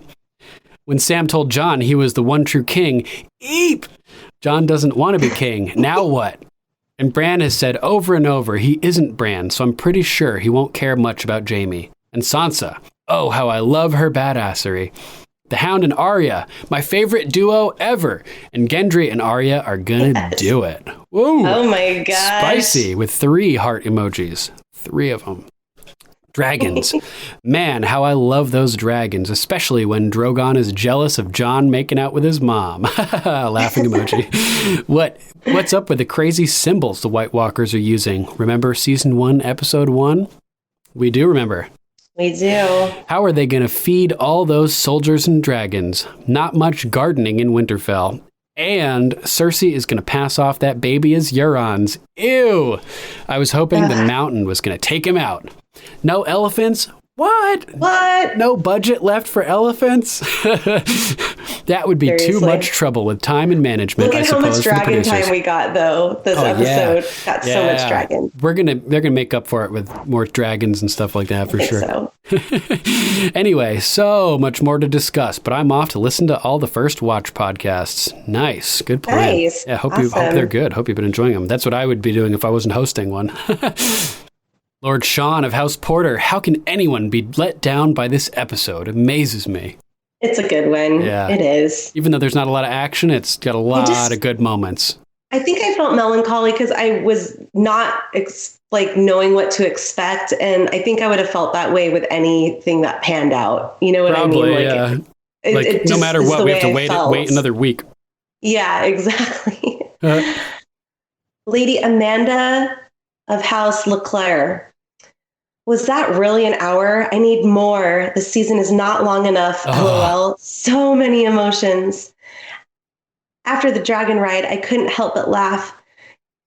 Is Jon really taking her to another cave? Then the way Drogon was making awkward eye contact, nephew, daddy. I love that little smile Arya had when the little boy, Umber, yes, it was Jon Umber. Ned Umber, ran past her during Jon's arrival, mirroring the first episode ever. Then we see him die in such a horrible way. That screech was terrible. I hope that's not a foreshadow for Arya. Oh, man. Also, Cersei was drinking. Was her pregnancy a lie? Doesn't matter. Tyrion fell for it anyways. Kind of agreeing with Sansa right now, and I don't like it. LOL. Man. I feel so uneasy going into the next episodes, but I cannot wait. Same here. Yeah. One tiny little point of correction here. From Drogon's perspective, Jon wouldn't be nephew daddy, he'd be cousin daddy. Oh. From Dany's perspective, he would be nephew daddy. There you go. Oh, that's great. Lord Chris of House Saywell. 2 years of waiting. Opening line, balls joke. It is about cocks in the end. Yeah. It goes on resting Bran face. That's a good one. I like that. Sansa, straight up biatch. Daenerys, a queen who has to say she's a queen, isn't a queen at all. Oh, shit. Didn't even catch that one, man. Arya, emotions ahoy, seeing her react to seeing everyone. Why would Arya not want to show Jon the Valyrian steel dagger she has? Flaw. I agree. Yeah. Jaime realizing who was staring at him with resting Bran face. Classic. Pox will have her by the ear. Which girl?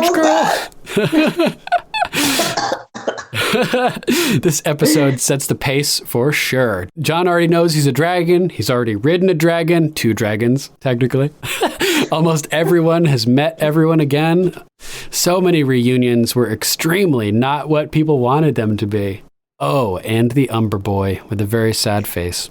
Yeah. Yup.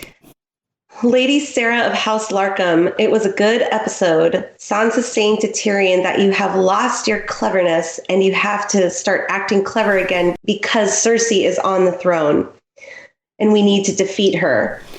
I thought that rescuing of Yara was a bit too easy. Cersei inviting Euron into her chambers was so creepy. They totally belong together. Yes, they do. Yeah. Terrifying couple. I loved Arya defending Sansa to Jon. It was heartbreaking when Sam found out about his brother. I wanted to punch Daenerys.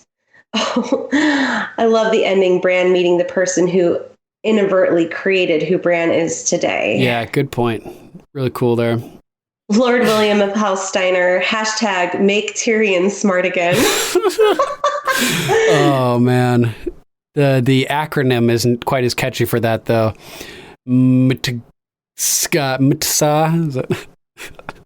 Princess Sarah of House Von Daltrin says, first thing I noticed was no cold open. Usually the cold opens give us some important information, so I wonder what it will be this season, if there even will be one. I was really glad they addressed all the things that the fans had talked about over the break right off the bat, i.e. Jon on a dragon, Jon finding out about his father, all the reunions, etc. I'm seriously worried for Bronn at this point and really want to know what's going through Cersei's mind and what she is plotting. She is giving off some spooky signals. Agreed. I felt like I wanted more for the reunion between Arya and the Hound, but the more I rewatch, the more I realize it's just how it should be, true to their characters. I agree. I thought it was really craftily done there. Will the Northerners create a rift between Dany and Jon when they find out he's the true king? I'm afraid that if Jon doesn't want the title, it might be out of his hands if his family finds out the truth. Interesting. They could just make a claim to the throne on his behalf. It has happened before in Targaryen history. I think the Dance of the Dragons was started by the mother of, the Aegon II or somebody. Yeah, pretty interesting. I can't remember the details exactly. Oh, okay. And the new opening credits are so badass. The inclusion of new events is so fitting. Definitely. Really cool. The wall falling and everything. Love it. Princess Sarah continues, basically the tension level is at an 11 and I'm loving it. I know it's going to be so fast-paced from here on out and I'm ready. Overall, great episode that gave me the feels I hoped for. Good. Nice. Glad you enjoyed it, Princess Sarah. Lord Jamo of House Maxwell, and if I pronounced your name wrong, please let me know. Yeah, let us know. Love that Jon and Arya didn't have some overly sentimental reunion. Indeed, what actually occurred felt really suited to the characters they now are. Brilliant twist with Bronn's now Cersei's hitman and tasked with killing her brothers. Damn. I know, crazy. I didn't really see that one coming. Yeah, neither did I. Amazing. Sam's reaction to the death of his brother and his subsequent asking of Jon if he felt Daenerys would give up her crown to save her people has totally changed my outlook and hopes for this season. A fabulous opening episode. Awesome. Yes. Glad you enjoyed it Nice. so much. Yeah, that's great. It was a good episode. Lots of great stuff happened in this episode.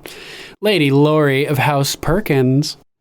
A bit let down, if I'm honest. Maybe I hyped myself up too much, but I was mostly disappointed with the Arya and Jon reunion. Oh, I'm sorry to hear that. Where was the heart-tugging music? Sansa and Tyrion just I expected more, I guess. I wanted more from Arya and the Hound, but I did love her conversation with Gendry. Yeah. There's some for spark there, and I like it. The dragon flying fell flat to me. It was borderline cheesy at points. I could see that. Some of the CG wasn't necessarily the best in at that sequence, but I'm not too much to criticize. I was so looking forward to it, and it just felt goofy. Drogon looked beautiful, and I just didn't connect with the scene. The highlights were many. The opening sequence was fantastic and full of spoilers/hints. I can't wait to watch it again. The best acted scenes were with Samwell Tarly. Agreed. That reaction when he learning about Dickon's death was heart-wrenching. Hands down, just fantastic acting here. I actually love that he told Jon the truth. Brilliant. Emo, super creepy Bran with the Friar Tuck haircut. But I did love how he was waiting for Jaime, an old friend, quote unquote. Ooh, I did love the Umber Boy white part. That was brilliant, too. Very creepy. The Night King is on his way. Yes, he is. Overall, I'd give it a 6. First episodes aren't usually great, so I guess I can overlook a lot of the pacing issues and areas where things just fell flat. On to the next. I hope you enjoyed the next one. Platform. Yeah, I think it was just a platform episode. I really think this whole season's going to be really wonderful. Yeah, from here on out, I think it's just going to be madness. Sir Keith of House Hickman. The episode credits were awesome. I love seeing the interactions of people who haven't seen each other in literal years. I only watched it once, but I loved every second. Gonna watch it again tonight. Nice, dude. Enjoy. Hell yeah. Lady Brenda of House Tackett.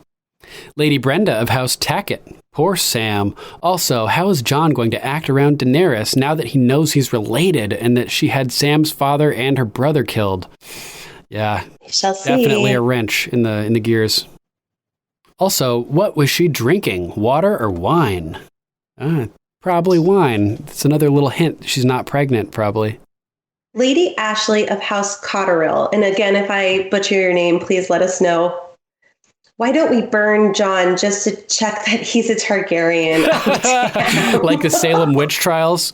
If he's unburnt, then he's innocent. If he burns, he's innocent. I don't know. Whatever. Whatever. You know what I'm saying. Next, we have a picture from Lord Derek of House Bartlett, who I'm trying to get to join us for an episode this season. Good friend of mine, and he has posted a GIF from the Never-Ending Story. Is that right? Yes, somebody riding a beast. It's hilarious. Dragon. Yeah, it's great. Lady Gabriella of House Aromi. I loved it, but it was too short. I agree. Definitely. Lord Justin of House Wayne. You know that's your aunt, right?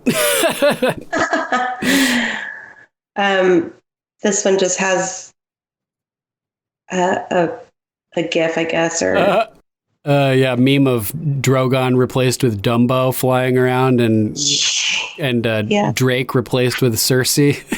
Oh, is that Drake? I think so. I don't know. It's funny, whatever it is. Lady Denise of House Fuston. I liked the new opening. Yeah, it was pretty cool.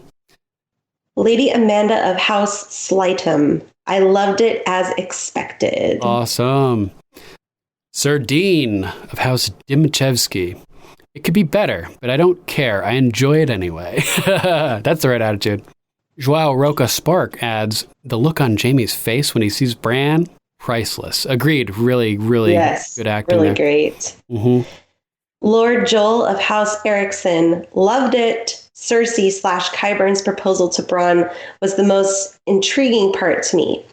So curious of what's going to come of that. Only complaint was how unclimactic Jon riding a dragon was. It just felt so relaxed. I kind of have to agree. Except for that big dip where he went down. The big dip was kind of cool.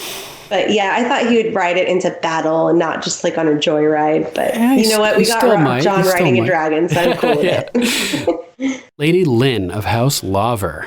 I really disliked the way Sansa was treating Dany. The dragon ride was a little bit cheesy. Jaime, it was cool to see Jon riding a dragon that's named after his father. Good point. Bran said he was waiting for, quote, an old friend. That was referring to Jaime. Totally. I love that little clue they gave us there. Lord Christian of House Dahl Pedersen. Great episode, but where was Brienne? Good question. We saw her a few times. She's kind of in the background. Yeah, she's sitting close to the table when they're addressing the Northern men, and she's also standing in the courtyard when Jon arrives. She doesn't have any speaking parts, though. Gotcha. Lady Cheryl of House Dickens Peterson says the reunions were a little underwhelming. Yeah, that's understandable. It's probably because they just had to fit so many into such a short period of time that they didn't all get the depth that we would have all ideally wanted, you know? Yeah. Lord Axel of House Erickson, great episode. Fantastic to see Sam's reaction to the Mad Queen's burning of his family. Brutal. The dragon ride was cool. Why the heck did they send little Ned Umber back to his castle after they knew the wall had come down? So stupid. Yeah, big I've risk. always had blue eyes. Bran looks at Tyrion and Jaime were epic. He will forgive Jaime, I think, but Tyrion has turned on Dany, no doubt, after that Bran stare. Ooh. Interesting. Bran knows something. Oh, man. That's interesting. Damn, Bran would know something. Oh, Yeah. but at least they have Bran to out something if Tyrion did do something. Yep. Lady Thon Buono. Dang, it was good. I cried for Arya and Jon, screamed for little Lord Umber mounted on the wall, felt bad, Sam telling Jon, and pumped my fist in the air for Bran staring Jaime down. I can't wait for next Sunday. You and me seriously. both. Next Sunday is going to be fucking wild. Lady Trogdor of House Burninator. Nice. It's an old internet joke. Oh, God. Trogdor the Burninator. The Trogdor comes in the night. I was going to say, that was an interesting name. Love it. Freaking loved it. Jaime's face right there at the end. The whole thing was a bit fast-paced, but that's understandable. Little Lord Umber haunted my dreams. Yeah, that was rough. Definitely. Sir Matthew of House Rep. All in all, an enjoyable episode. It really felt like this season is setting up everything to come for the season by getting all of the reunions, rescues, and revelations out of the way right off the bat so we can focus on the wars on two fronts with the White Walkers and Cersei. I loved all the symmetry to the pilot episode and Robert's arrival to Winterfell with Dany's in this episode. Dany and Jon having a private moment in front of that waterfall where she mentions she could stay there 1,000 years reminded me a lot of Jon's time with Ygritte, where they wished they never had to leave this cave. Theon's fast-paced rescue of Yara mirrors her attempt to rescue him from the kennels. Yeah, good point. Yeah. A little disappointed this wasn't given more screen time. Noticed Cersei is drinking again after her time with Euron. Could this be a hint that she's no longer pregnant or never was to begin with? For the first time in the series, I find myself in agreement with Cersei Lannister. I really wanted those elephants. Yes. I think that was a little bit of meta commentary Definitely. from the showrunners. Absolutely. I'm going to imagine the ginger soldier with his face half burnt off is Ed Sheeran. That conversation between Sam, Jorah, and Dany was painful to listen watch. I'm sure she is having regrets. Excited to see where we go from here. Oh, also, LOL, that Drogon face.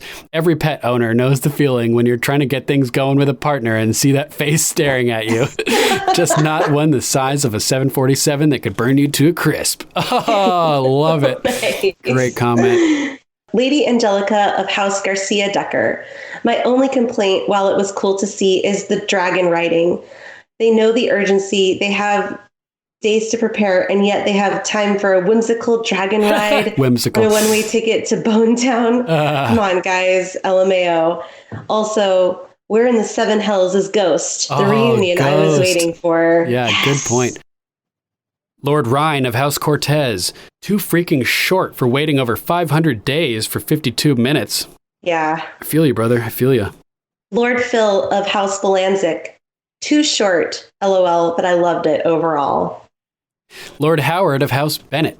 Brilliant. Plenty of different thoughts. Sadness when Sam found out the way Daenerys killed his dad and bro, and when he told Jon who he was. Just love Arya, the cold little bitch. Definitely. Yes. Lord Evan of House Brookman. I know they are up against the clock now. Please answer all the questions, but I wouldn't have minded easing the foot just slightly off the gas. Certain portions with great character seemed rushed to get their piece. Bronn didn't exactly get this. Damn. It was amazing, though, and pretty fantastic that nearly all surviving have at least circled back to Winterfell. The only other complaint was that it didn't run for 10 hours, so we couldn't put this baby to bed and get started with the healing process. Yeah. Lady Corey Eugene of House Kuhn cried at 8:38 and 35-minute marks. Tears of joy and wonder. Ooh, I'm going to have to go back and look to see what's at those minute marks. Me too.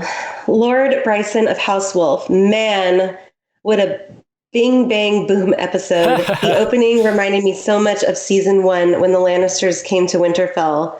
Line of the episode, Bran, we don't have time for pleasantries. Yep. Setting the tone for the episode, no time for drama, winter is here.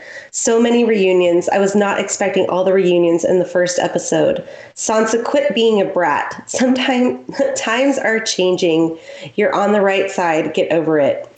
What an awkward position Sam is in. I didn't expect him to get the news from Daenerys herself. Your dad didn't want to join me, so I killed him. Well, that's not too bad. At least my brother will be cool. Nah, burned him too. Oh. All the while, she's coming to praise him for saving Jorah. Ah, damn, what a tragedy. I think Sam is strong-minded enough and understands the situation well enough to stay the course and not be vengeful towards his new queen. Hope so. So, does Daenerys already know that Jon's the rightful heir to the throne or something? Sure, seemed like she was trying to kill him with that fancy dragon race. I couldn't help but get Harry Potter vibes during the scene. That's funny. Nice. After Sam breaks the news to Jon in the Tombs by Ned statue, I can't tell if he's more upset that he's supposed to be king or that he's banging his aunt. And what an epic scene to end on Bran waiting for an old friend. Who? None other than Jaime Lannister. Damn. The episode was worth the wait. I am so excited we're rolling along again. It did feel weird seeing new, unfamiliar Game of Thrones, though, after rewatching it 4 times while waiting. I don't think Bronn will end up killing Tyrion or Jaime. I do think Cersei just handed Bronn the crossbow that Jaime will kill her with. Ooh, I like that. Oh. Can't wait for next week. Damn. Nice. Thanks for commenting, Lord Bryson. Great feedback. Archmaester Stitches from the Luminescent Citadel on the Siren Isle says, I'm not his brother. I'm the Night King! Yeah, it could be.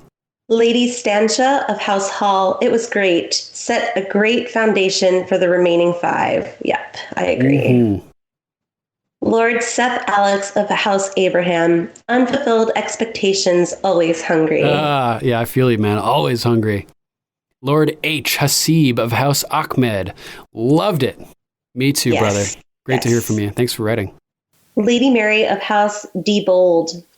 Bran, Ice Enemy, Dany Fire, Aegon will have to kill them both and will marry Sansa to keep the Stark girls safe. Jon will marry Sansa? Damn. That's crazy. I think that's what she's saying. Yeah. Lady Shermai of House Henderson. Loved it so much I dreamed about it. Damn. That's awesome. I remember having dreams, zombie dreams after when Walking Dead first aired. Yeah. Lady Lucy of House Jane. Fucking loved it. From the opening credits to the final scene, it was amazing. Only messed up for me was the Arya Sandor reunion. Aw. Maybe you'll grow to appreciate it more. Possibly. Lady Claire of House Johnson. I loved it. Good. Glad you liked it, Lady Claire. Lord Muhammad of House Haroon. Looking ahead for episode 2. Episode 1 was more likely a reunion for all characters. Indeed it was. Yes. And we certainly have a spectacular season ahead of us to look forward to. I cannot wait. Yes. Thank you guys all so much for your feedback. It's always so much feedback great this hearing week. From you. Yeah. We love it. Yeah, Thank back you guys. in the main season, now we're getting lots of feedback. It's awesome. Yes, love it. And we're really, really looking forward to being able to share your feedback on the live shows coming up. That is going to be a lot of fun. So make sure to stay tuned for that, guys. All right, that's our show, episode 110. Thanks for listening, everybody. Thanks for listening, guys. We love you. Yeah, and a huge thank you to Lord Matt of House Christiansen, Champion of Liberty, for joining us today. Yes, thank you, Lord Matt. We were so happy to talk to you today. Thanks for joining us. Yeah, definitely. And another huge thanks to John Bailey, the epic voice guy from the Emmy-nominated Honest Trailers, for announcing our show. If you'd like to donate or subscribe to support us, you can go to paypal.me/GOMpodcast or patreon.com/GOMpodcast to donate an amount of your choosing. There are links to both at gameofmicrophones.com. Doing some online shopping? Go to gameofmicrophones.com and click on our link to Amazon. As an Amazon associate, we earn from qualifying purchases. Any contribution you make helps, and you can help secure the continued existence of GOM. We'd like to thank our patrons, Sir Matthew of House Rep, Lady Lucy of House Roberts, Lady Candace of House Twos, Lady Terry of House Theodore, Lord Jeff of House Allen, Sirenicide, Lord John of House Grills, Lord Jeremiah of House Carpenter, and Luke Loduke. We love you guys and appreciate your patronage. And we'd also like to send out an additional thanks to Lord Bryson of House Wolf and to Tarot Spirit. Thank you for your donations. Yes, thank you guys. We love you. And make sure to check out Sirenicide, the serialized horror drama podcast featuring me and Archmaester Stitches. Just go to sirenicide.com and download it wherever you get your podcasts. We also want to give a huge thank you to Lady Lisa of House Sky, Pyromancer. She has been epic behind the scenes in getting our website, Game of Microphones, up and running. She's a next level artist, you guys. You have to check out her amazingly illustrated book, The People You May See. It's one of my son's favorite books. It's available now on Amazon.com, and it's Prime eligible too. And I also have one of her pieces of artwork over here. Oh yes, I'm so Drogon jealous. that she did. So badass. Thank you, Lady Lisa. You can check all of her work out at fineartsbylisa.com. She's also on Instagram and Facebook /fineartsbylisa. You can hear Kristen, Jason, and other Podcastica hosts covering Game of Thrones Season 8 over at House Podcastica. They've released a new episode covering Game of Thrones Season 8, Episode 1, Winterfell. You can find that at housepodcastica.com or by searching for House Podcastica on your favorite podcast platform. Next episode, we'll be covering Season 8, Episode 2, the name of which is still unknown. Give it a watch and send us your thoughts. We'd love to read them on the air. If you'd like to call, you can call us at 813-563-3739. That's 813-JOFFREY. If you would like to write in, you can email us at ravens@gameofmicrophones.com. Check out our Facebook page at facebook.com/GOM podcast. Game slap. Oh. You can also listen to Game of Microphones on YouTube, BitChute, and Steam It. Just search for Game of Microphones to find our channel. Likes, comments, and shares are greatly appreciated. We're also on Twitter, Instagram, Gab, and Minds at GOM Podcast. And we're on Tumblr too at Game of Microphones. All right, that's our show. Thanks for listening.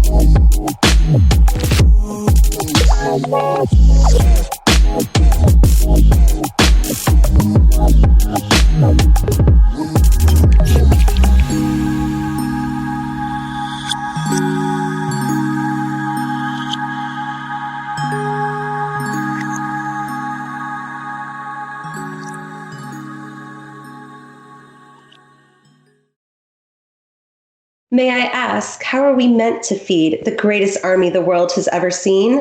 While I ensured our stores would last through the winter, I didn't account for Dothraki, Unsullied, and 2 full-grown dragons. What do dragons eat anyways? Whatever they want.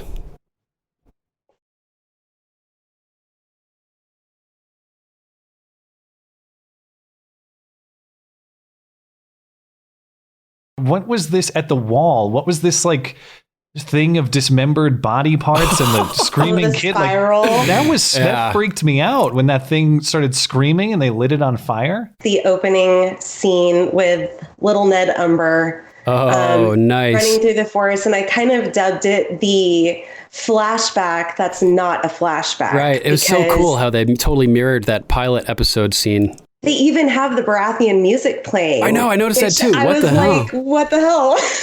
Yeah. So, the graphics on the intro, to me, I've never really looked that deep into the subtleties of them to try to interpret them. But for me, it's like, as long as that intro music doesn't change, I don't care.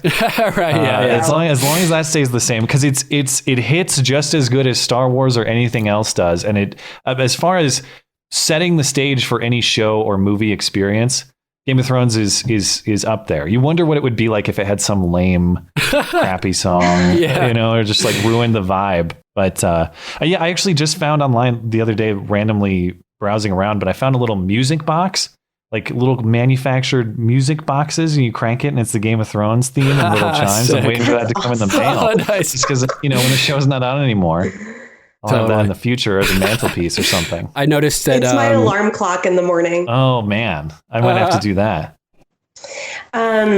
Sansa needs to get that stick out of her ass. That's, I mean, like, I love Sansa. She's been growing on me as a character, but my God, this episode, I just kind of wanted to slap her and just be like, open up a little bit. It just Torrhen Stark, yeah, he knelt to a Targaryen, to Aegon the Conqueror. So it's like a sort of history repeating itself. Finally, the Northern Kingdom gets its own autonomy and sovereignty, and then all of a sudden, this foreign ruler comes in with dragons and is like, "Fuck all you guys, we're taking this back." You know, like, so it makes sense for them to be real fucking mad. For Sansa too, it'd be, as far as I recall, I don't remember her providing a better plan. Maybe I missed that. That's kind of what's annoying, is like, I get where you're coming from, but right.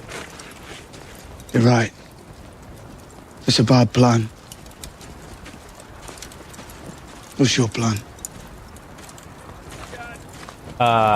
Unless you have even the part in this episode where she's kind of bitter, like, well, I didn't plan to feed these armies, and what do dragons even eat? Like, well, good problem to have that you have dragons. Right. We'll figure out how to feed them. Well, of all the things I love about the show, it's like, I mean, nobody's safe in Game of Thrones, so that's the best part. The people you love might die. But every death is so emotionally involved, because you have cases like Joffrey, where you've been waiting for it forever, and it's the best it delivers. You get to see his weird purple stupid face, and then every other character that you love, that you're so emotionally invested in, you can't believe they kill off, like Ned Stark in the first season. Spoiler alert. Yeah, Fantasy, I don't even know. medieval. Kings and queens and dragons and all that's never been my thing. So I always thought, like, that's some nerd crap. But then same here, man. I had some people tell me to get into it. So I actually did not watch it until the end of season 7. Oh, and wow. I watched Season 7. Damn. And the first episode of Game of Thrones is like such a punch in the face that it's like, okay. Really? Because I had no spoilers. I mean, I knew that incest was a thing in the show and stuff, but I guess I just didn't expect such immediate exposure to such adult themes. Let's put it that way. Hilarious. Unbelievable. For sure. And so I was like, all right, I mean, okay, I can get into this. When you binge it the way I did, when you want to know the answer to what happens, you have that immediate gratification. Yep. Now, oh my God. Now I'm watching it in the same, everybody who watches week by week. It's like, I'm really thirsty for I couldn't sleep last night. Welcome I watched to the it club. twice last night. Oh, you watched it through twice? I did. I watched it with my husband, and he called out some things. Like, he immediately called out who Bran was waiting for. Oh, nice. And I was like, oh my God. That was crazy. so cool. Yeah. I was like, an old friend, huh? I wonder what he's talking about. Yeah. Should have known. It's so obvious. My husband said, he goes, they need a little bit of happiness, because I think there's going to be a lot of death, a lot of destruction, a lot of main characters are going to get killed off. So I think we as an audience may look back on this episode as a fond, like, farewell to these characters. Yeah. But that was also why that was cool. There's pretty much no Jaime Lannister until he shows up and just has this kind of eye glance back and forth with Bran Stark. Epic stare down too. Like, oh my, and the look on Jaime's face. Oh my God. What a performance there. Wow. I was amazed at all the emotion that he was managing to capture with just that stare. And the moment where he like turns around and pulls his hood off, it sort of reminded me of the reveal of Luke Skywalker in Star Wars Episode 7 right at the end. He turns around with the hood and does the same thing. Maybe it was a slight homage to that. That's one thing we like doing, is pointing out homages to other shows and movies that we can find. Is that common in Game of Thrones? I guess I haven't noticed a ton of them, but as I said, I'm not the biggest movie buff to know what might be a nod and what wouldn't be. Yeah, there's been a bunch, yeah, definitely. Like there was one where Stannis tells Jon... Jon tells Stannis, I was told to keep your enemies close. And Stannis is like, he's like, whoever said that didn't have many enemies. So that's like a Godfather reference. Keep your friends close, your enemies closer, Oh, I see. I was listening to Game of Microphones because my son likes to listen to it, but he's 2.5 and he's picking up on all the cuss words that we use. So he's a cunt, mommy. That guy's a cunt. And Nikolai Coster-Waldau just nailed it. I mean, absolutely nailed that performance. He's just kind of scanning Winterfell. It's been almost a decade, or, I guess in our world, it's been almost a decade since he's been to Winterfell. But he's kind of looking around and Smiling. He was smiling when he left around Winterfell. Yeah. He's probably having, memories, and then he scans over and there's this creeper sitting in a wheelchair, like just still as bored. Staring at him. Bran was creeping a lot in this episode. So like looking up at Tyrion too, and he was standing on the second story after talking with Sansa. Yes. Bran is he's a great creeper, dude. He's got creeping down. Creep like Bran.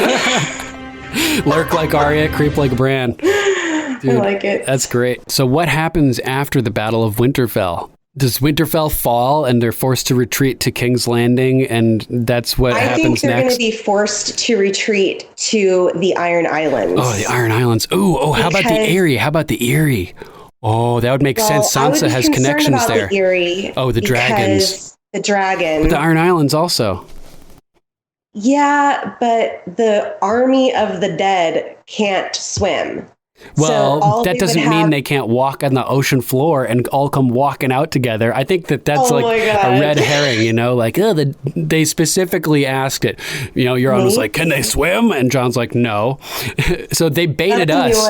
They baited us into thinking islands are safe. But there's all those lines from the books. What is it? Patchface says something about dead things in the water and stuff like that. So, oh my God, like that song. Yeah. It's always summer under the sea. Yeah, I know. Oh my God. So it's entirely possible. Yeah, it's entirely possible that we could have the fucking army of the dead come marching out of the water and just take everybody by surprise. That would be such a mind fuck for me, because I feel like I want there to be some safety. There's no safety. Okay. Oh my God, my door just scared the shit out of me. Outtake bloopers. I have my window open. And it shut my door. And I'm home alone, so I totally freaked out. This is going to be fun doing video with the bloopers and outtakes and stuff. People will be able to see how they're like cut together and stuff. Oh shit. So, and Sansa being the Lady of Winterfell now, she's lurking somewhere. Who knows where Arya is? She's always lurking. And she is too. You have a lurker and a creeper. And a brooder or moper would be Jon, right? Yeah, totally. Bronn being hired to kill Jaime and Tyrion. What the fuck, dude? Bronn the betrayer. God. Yeah, well, he hasn't done it yet. I'm not sure. I was just going to say, I'm jumping to conclusions, but this may be the seeds of his undoing, though. I didn't recognize the other two, but I recognized her because she's in the orgy scene. I may have been looking at other things besides their faces. Okay, well, you can look. I'm not going to look at that. That's weird. I was concerned because Sam had just found out the truth about the toasted Tarleys, the toasted Tarley truth. And it's just like, I think it's going to be a really tough pill to swallow for Dany. It's really tough for Jon, obviously, which we get in this scene, but I think she is not going to take it very well. Oh my God, I'm so nervous. And so fuck you, HBO. Mind blown. Little moments here and there. Like Ned Umber popping his head out. Oh, that was so cute. He's like, Yeah. Or the montage of guys getting crossbowed in the head when Theon attacks the boat. And the eunuch joke, which is like what we start out the episode with. That's the first line of the whole episode. So Sam falls down the crypt steps. I couldn't believe that. That was so cool. Jon's like, loved that. What the fuck was that? And you hear, and he's like trying to get up. Yeah, we got lots of good Sam, like, ohs, and like, oh my, and things like that this episode. Like when he almost gets hit by that horse and carriage right after he finds out the toasted Tarley truth and is walking down the steps. He's like, like freaks out. Oh. So, something, yeah. Massima, something like that. Yeah. And she fucking, please. She had Dario lop his head off in front of the crowd. And remember they all reacted hissing at her. Oh, that was creepy.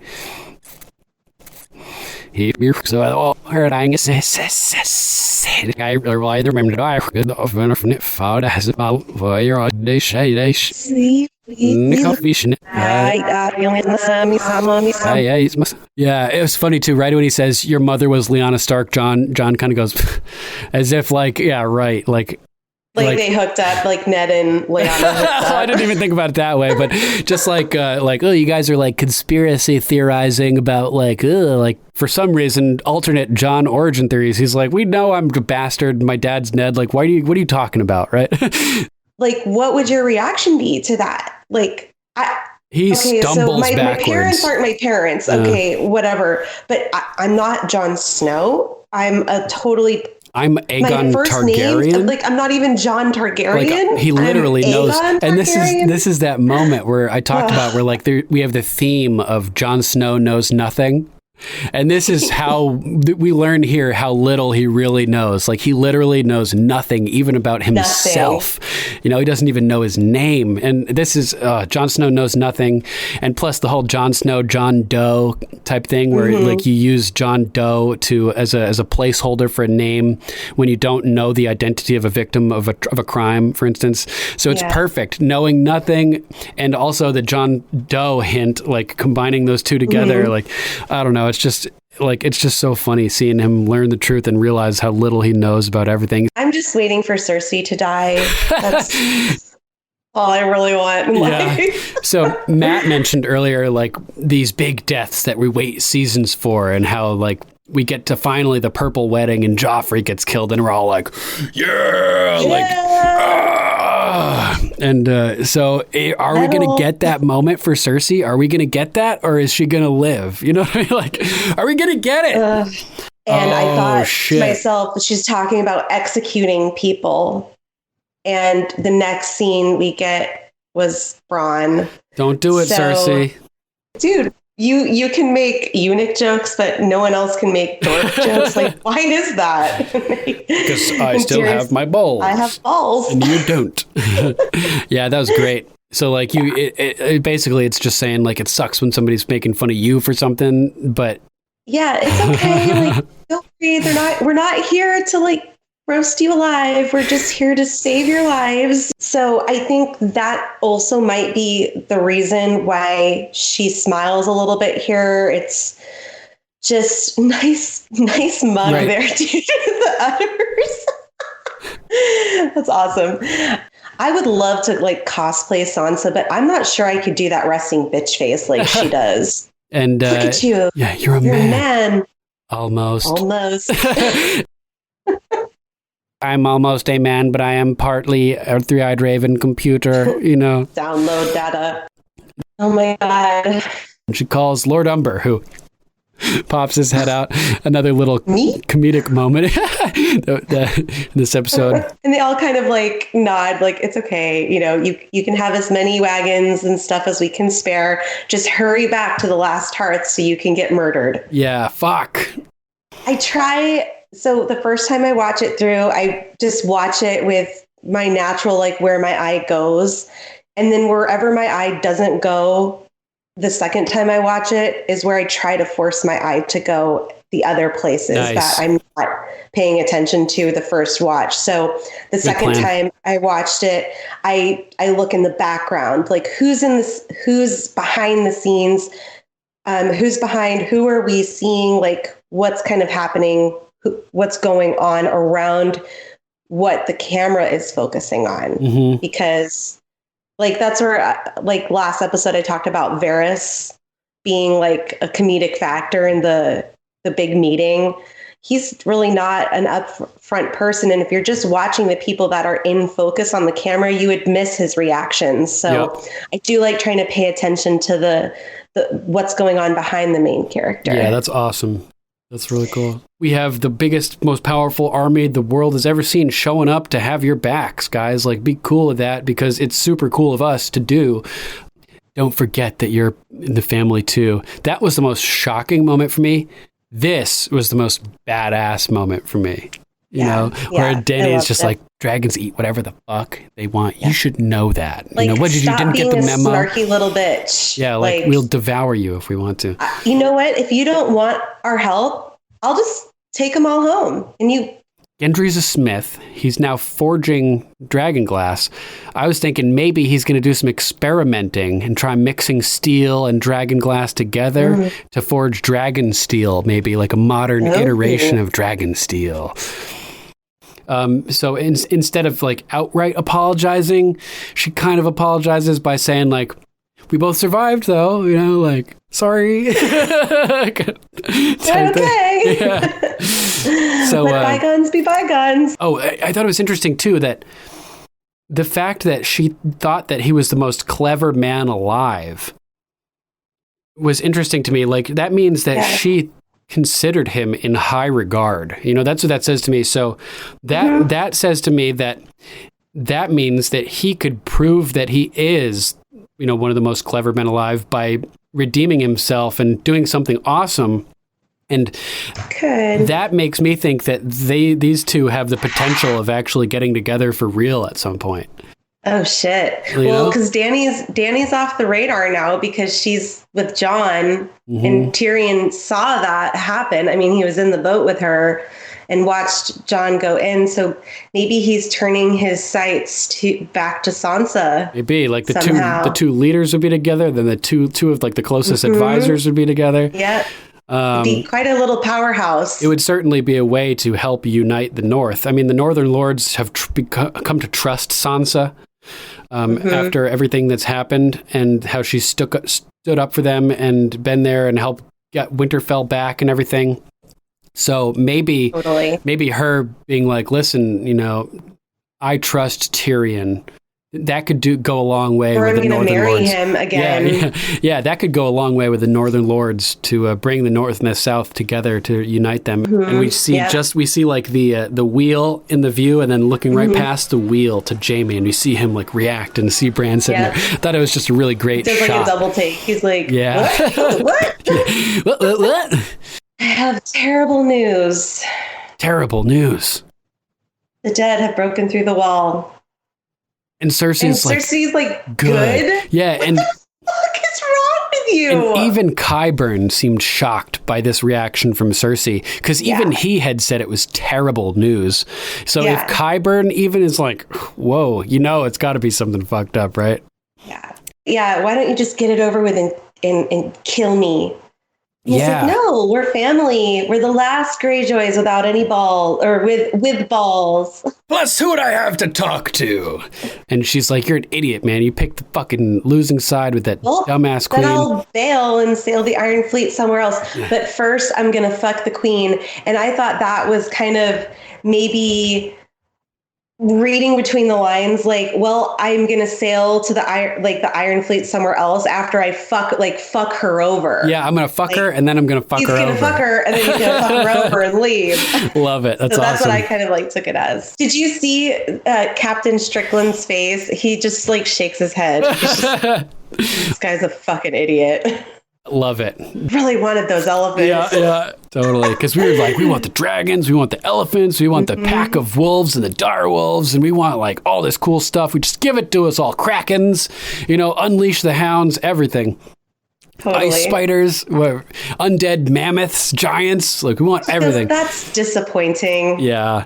So next, it's after they just had sex, Euron and Cersei.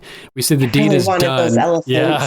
And then he's insulting Robert, you know, that, hey, like, how did I compare to that fat what a king? Freak. Like, who cares how you compare? He's just like being wild. And then he's like asking about, like, how did I compare to Jaime? I know you guys have been doing it. That's really what he wants to know. Yeah, he's just leading into it. So we cut over to the bow and arrow. That's right. I was going to say Theon has his bow again. He, like you said last episode. Oh my God, that's a big symbol. Theon with a bow. Yeah, he was an expert marksman. He was a hot shot with a bow. He's getting kind of back into his role of Theon Greyjoy. Remember when he saved Bran? Yeah. And Robb was like, yeah, he shot that guy like my brother. Yeah, but Theon's an expert and he knew it, you know? So the fact that Theon is holding a bow again, that symbolizes that Theon Greyjoy is back. It's not somebody else. This is Theon. And he like that door kicks open and the guy falls in and Yara looks up in astonishment. Last thing on earth she would ever imagine. And she's kind of pissed, obviously, because she headsets him in the face once he sets her free. Loved it. But then immediately, like, it's like Stannis, you know, cut your knuckles off for your smuggling, but he'll raise you to be a lord for helping him out. Damn it, you fucked me over, but I still love you. But now you're making up for it. And Dany hops on, and she's like, "Come on, Come on, let's go." And he's like, "I don't know how to ride a dragon." She's like, "Dude, Nobody you were does. just riding me last night, so I don't know what the problem is." Heyo. Yeah, awesome. Yeah. This is cool. Oh, it was funny that it took off so quick because it reminded me of this time where I was sitting on a motorcycle on like a little motorized scooter, ring, ring, ring, ring, ring, revving it up, and my friend's dad flicked it into gear, and it like launched out from under me. And I had to bail off it. That was pretty funny. "You've completely ruined horses for me," and it made me think, ooh, dragons are the bacon of rideable animals. There's some commercial that's like, never add bacon to food. It will just ruin all food. It ruins all food. That doesn't have bacon forever. And then they say like Hulu is the bacon of TV or something like that. I don't know. So dragons are like the bacon of rideable animals, basically. And so naturally, it's cool that she showed him the Valyrian steel because he's a smith and he's got to appreciate that. But also showing him the Valyrian steel, I think, may trigger to him like, ooh, maybe I can make some special steel with the dragon glass. Oh, maybe. You might be onto something there. It may not be a coincidence that Valyrian steel is mentioned during the scene where we see the dragon glass being smelted. You know what I mean? Spirals in our world, it's like you can teleport through them. It's so hard to like, there's so many like symbolic reasons to bring in spirals to this world, but we know that they mean something. We know that they're a form of like communication or, you know, like writing or scribing. So what it means, I was really trying to figure it out. There are 8 arms to that spiral. Ooh, interesting. It was very remindful to me of the Targaryen sigil as well, with like the sort of spiral shaped of the dragons. Oh my God, that's crazy. And that to me was like, I was like, oh shit, is that foreshadowing some type of connection between Dany and the Night King? And then I was like, oh man, maybe Dany gets turned into the Night Queen. What if the Night King, like if they're having a dragon battle or something and Dany gets knocked off her dragon and the Night King like approaches her and just touches her on the forehead and she turns into a fucking White Walker. How crazy that would be. Big surprise, right? Yeah, huge. Gender specific. Gender specific. Classic. Pox will have her by the ear. Which girl? I can't wait to watch it again. The best acted scenes, hands down, just being... Sorry. It's okay. I'm going to imagine the ginger soldier with his face half burnt off is Ed Sheeran. Oh. I've traveled to a bunch of random places and random countries. But as a Midwestern guy, I recently have been falling in love with what the more rugged parts of America have to offer to all of us before they're gone. TEA MAGE Productions and Powers Media House presents Beautiful America, a musical documentary series with all original content. Explore the Southwest of America and indulge in some places you've heard of and plenty more that you certainly have not. Cooking under the stars and below freezing temps of Death Valley. 4K drone footage of one of the most insane monoliths on Earth. Driving in abandoned mines, cliffs, canyons, and wild times. Check it out. TEA MAGE Productions on Facebook and YouTube. That's TEA MAGE Productions. Beautiful America.